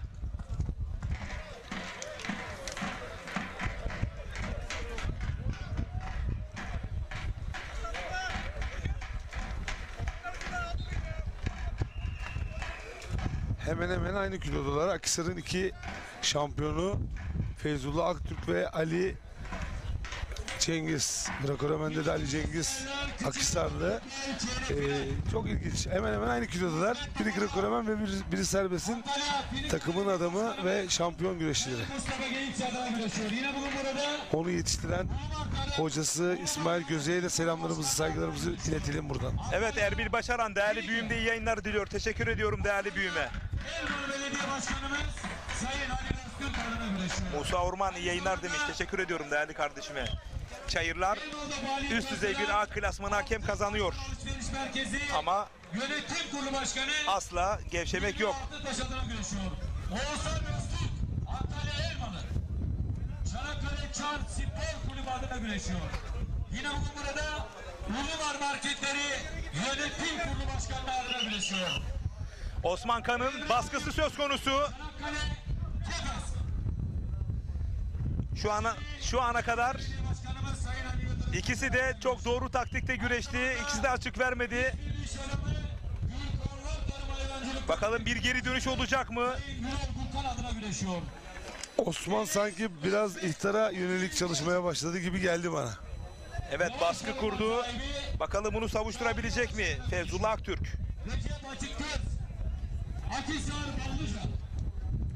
Ankara Büyükşehir Belediye Başkanımız Sayın Mansur Ali Karataş Finike'den iyi yayınlar diliyor.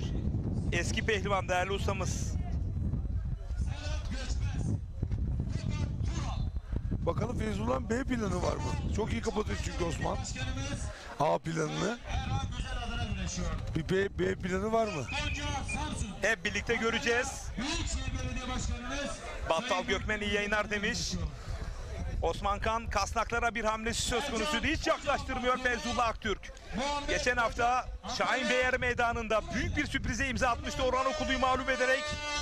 Milli güreşçimiz Feyzullah Aktürk. Alkışlarla diyelim maşallah. Hadi aslanlar, Allah ferman versin.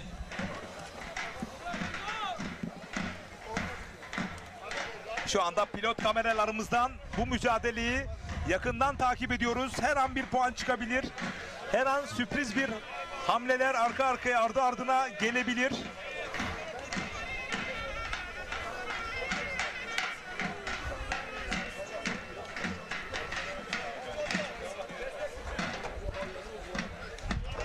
Aykut Yağız, Osman Kan'a bir ihtar verilmesi gerekmez miydi demiş. Bence gerekmez. Bence de gerekmez. Çünkü ikisi de ortada güreşiyorlar şu anda. Hatta Osman Kan bir geri iki ileri yapıyor. Yani biraz daha hamleleri daha net. Mehter tarzı.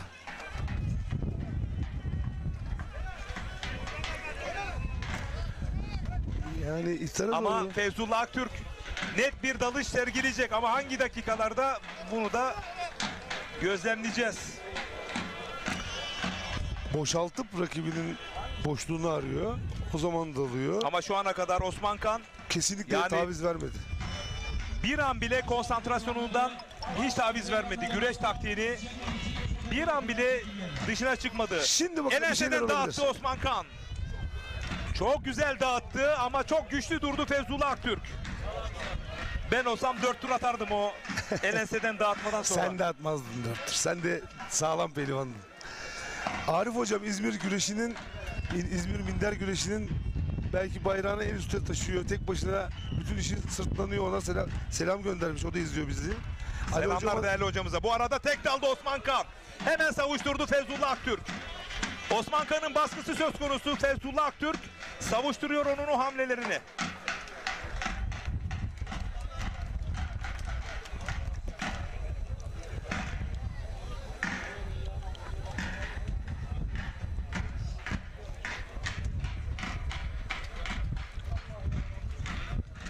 Tekrar eller ensede birleşiyor, hemen ayrılıyor.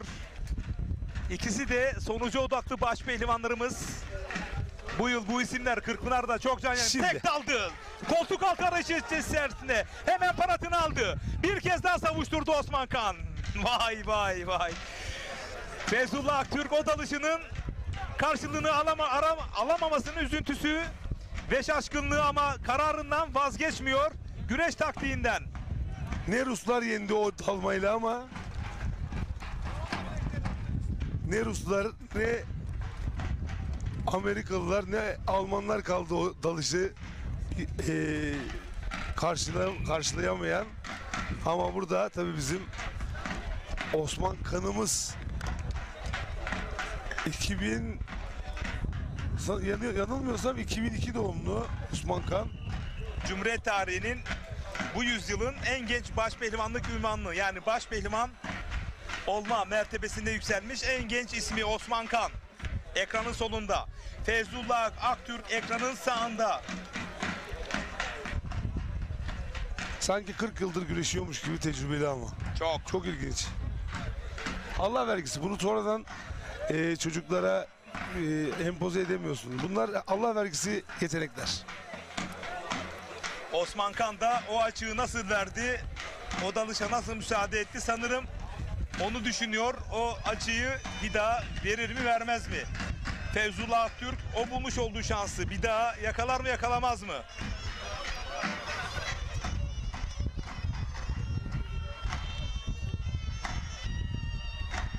Yavuz Sönmez iyi yayınlar demiş. Teşekkür ediyorum. Feyzullah bindirdi sanki biraz daha güreşi bu sıralar. Merve TPL sağ kadraj, sol kadraj demekten başka bir şey bilmiyor demiş şahsım adına. Saygı duyuyorum ama katılmıyorum tabii ki. Ama yorumunuza saygı duyuyorum bir güreş sever olarak. Bizi eleştirmeniz en doğal hakkınız. Tamamen takdirsiz değerli güreş severlerimizin.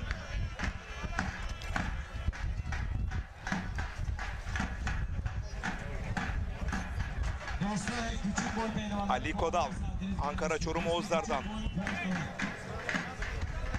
İyi yayınlar demiş. Konya Karapınar'dan Hakan Özen. Allah derman versin demiş. Ara ara yorumlarınıza yer vermeye çalışacağım değerli güreş severler. Eller tekrar ensede bağlandı ama hiç durmuyorlar. Kasna hamlesi söz konusu. Osman Kan'ın hemen savuşturduğu Feyzullah Aktürk. İkin Türk TV, World Türk TV ortak canlı yayın ağındasınız değerli güreş severler. Burası Manisa Akhisar, Selçukluer Meydanı.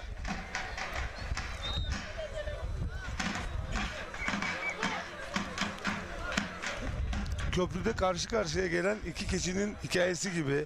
Gerçekten inatla birinden biri düşecek aşağıya ama bakalım kim Biri açık düşecek. verecek. Bence Evet. düşmeyecekler. Çok dinamikler ama biri açık verecek.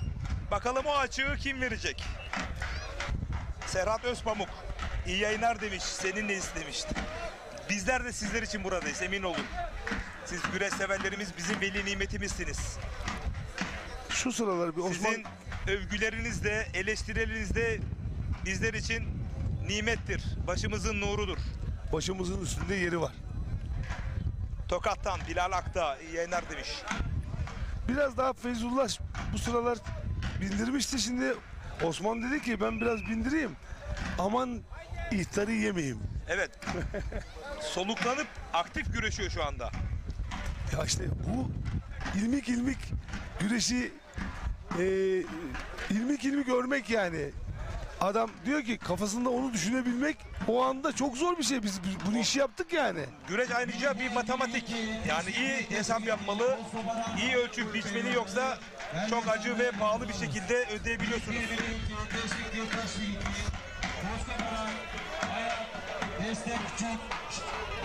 Mehmet Pallavuş, Osman'a ihtar verilmesi gerekiyor artık demiş. Bence ikisi de ihtar hak etmiyor. Açık söyleyeyim. 36 yıldır bu çayırlardayım. İkisi de güreşi çok arzuluyor. Çok hareketli güreşleri söz konusu. Hep kasnakları, hep paçaları arıyor. Kule hakemlerimiz de aslında zevkle izliyorlar. Herhangi birine ihtar verip demoralize etmek istemiyorlar. Çok doğal. Yani hızlandırmak istiyorlarsa ikisini birden verebilirler. Yani sonuçta bu güreşin bir an önce sonlandırılmasını istenen bir olay değil mi ihtar? Yani ihtar verin bak. Ama ikisi de çok aktifler. Yani normal süre çok durağan değiller. Volkan Bulut. Yani benim ihtar görüşüme göre ikisine birden ihtar verilebilir.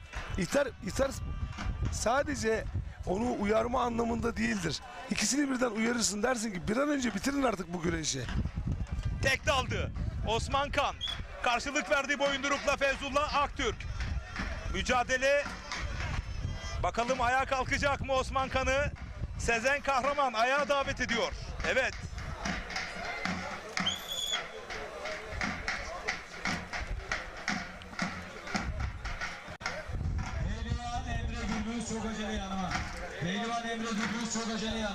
Osman Kan'ın vücut hamleleri söz konusu.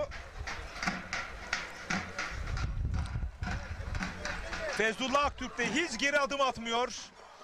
İkisi de karşılıklı birbirlerine mental olarak, fiziksel olarak hiç ayrılmadılar. Bakın el enselerle dağıtıyorlar. Bu gençler bence alt boylardaki bütün güreşçi kardeşlerimize örnek bir mücadele ortaya koyuyorlar. Demek ki güreşi öğrenmek yaşla alakalı değil. İsteyeceksiniz, arzu edeceksiniz. Ustalarınızdan tüm oyunları en iyi şekilde kavrayacaksınız. Usta pehlivanlar gibi güreşiyorlar. Feyzullah daldı, indirdi. Ona başka biri mi? Bakalım açık bulabilecek mi? Osman Kan toparlanmak istiyor. Apış arasında. Dış kasnakta. Yüklendi. Bastırdı mı? Bastırdı. Blok etti. Feyzullah Aktürk kendi servisinin önünde Osman Kan'ı mağlup etti ama helal olsun Osman Kan. Helal olsun Feyzullah Aktürk. Bugün güreş severleri adeta güreşe doyurduğunuz Helal olsun Recep Tosun. Çok güzel anlattınız. Ama ne güreşti.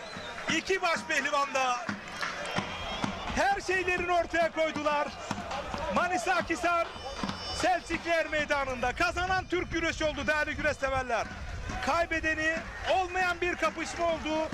İki baş pehlivanımız özelinde. Bakın hücum yaptı. Bir anda çiftledi. Toparlanmak istedi Osman Kan dış kastaktan. Ama Feyzullah Aktürk vazgeçmedi. İç paçayı buldu. Havalandırdı. Yüklendi, işte bitirici darbe burasıydı. Toparlanmak isteyen Osman Kan artık her şey onun için çok geçti ama helal olsun ikinize de Osman Kan. Bu mücadelen, Hırsa bakın. bu hırsın var ya. Bu adam pelvan olur abicim. Yani ben isterim ki Sayın Başkanımız bu iki cengavere özel ödül versin. Gerçekten çok güzel güreşti. Yani bir organizasyon olur Sayın Recep Tosun. 1000 tane güreş olur. Ama bir güreş olur ki herkes doyar. O 1000 güreşin önüne geçer. Evet. Güreşe doyurur. Seyirciyi güreşe doyurur. İşte bu güreş o güreş. Bu hırsla bu arkadaşı Osman eline Kan bir şey hiç olmamıştır üzülme. inşallah. Kaybetmedin. İnan bana Türk güreşi senin omuzlarında şekillenecek Osman Kan kardeşim. Helal olsun sana. Ben burada gaza geldim, ayağa kalktım. Yayıncılık için ayağa kalktım. Benim başlattığım bir estanteneyi Tosun çok güzel aldı ve bitirdi. Yani ben çakı esasında ona yaptım. Ben Feyzullah da benim kardeşim, Osman da benim kardeşim ama Sayın Recep Tosun çakı istemedi, olmaz dedi. Hızır Çelik iyi yayınlar diliyor. Değerli dostuma selamlar, saygılar, değerli abime. Sandalyeleri uçuran bir rüzgar başladı. Bakın son anlar bu turun en özel kapışmasıydı. Kurralar çekildiğinde bunu anlamıştık ve söylemiştik. Yani 40 yıllık deneyim valla genç yaşımızda bize bu işleri yaptırıyor Recep Tosun. Hani bunu artık övünmek için söylemiyorum ya. Kesinlikle. Yani bu bir gerçek yani. İşte ikinci turun son anları, ekranları geliyor. Baş pehlivanlarımız bakın nasıl kazanmış. Bugünün sürprizine imza attı. Ali İhsan Batmaz Orhan Okulu'yu kılçıkladı. Nedim Gürel paçakazıktan tersten savurdu. İşte bakın ters paçakazık yerden net bir galibiyet söz konusu. Orhan Okulu'yu da öngörmüştük. Evet. Ali Gürbüz son anları ekranlarda. Burası değil, daha ilerideki pozisyon değerli yönetmenim. Evet, Mustafa Arslan iç kazık ters paçada Ali Gürbüz'ün tırpanını ekranlara getiririz değerli yönetmenim. Orası çok önemli. Derslik bir tırpan. Derslik. Jeneriklik. Evet. Yani futbolda gol burada sırt aşağı yenişse. Bakın geliyor işte o tırpan geliyor Ali Gürbüz'ün. İkinci turun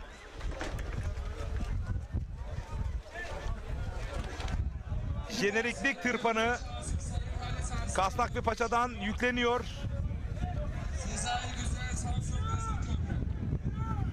Aliyan Atma Yunus Emre Yaman mücadelesinin son anları. Bakın üzerinden atlamak istemiş Aliyan Atma ama Yunus Emre Yaman adeta havada kapmış.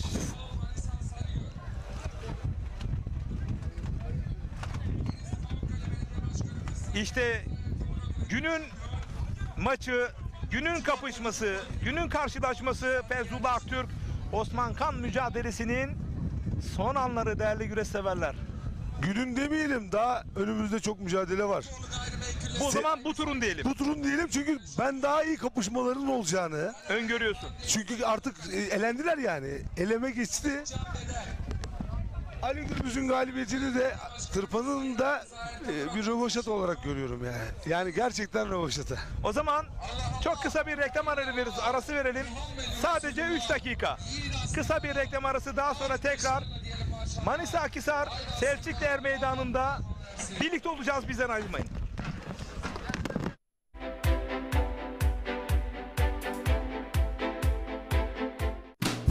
Bereketli tarlalardan lezzetli sofralara bir yağ ayçiçek yağı ve Birma margarin. Türkiye'nin en büyük ayçiçek yağı üreticisi Trakya Birlik'ten.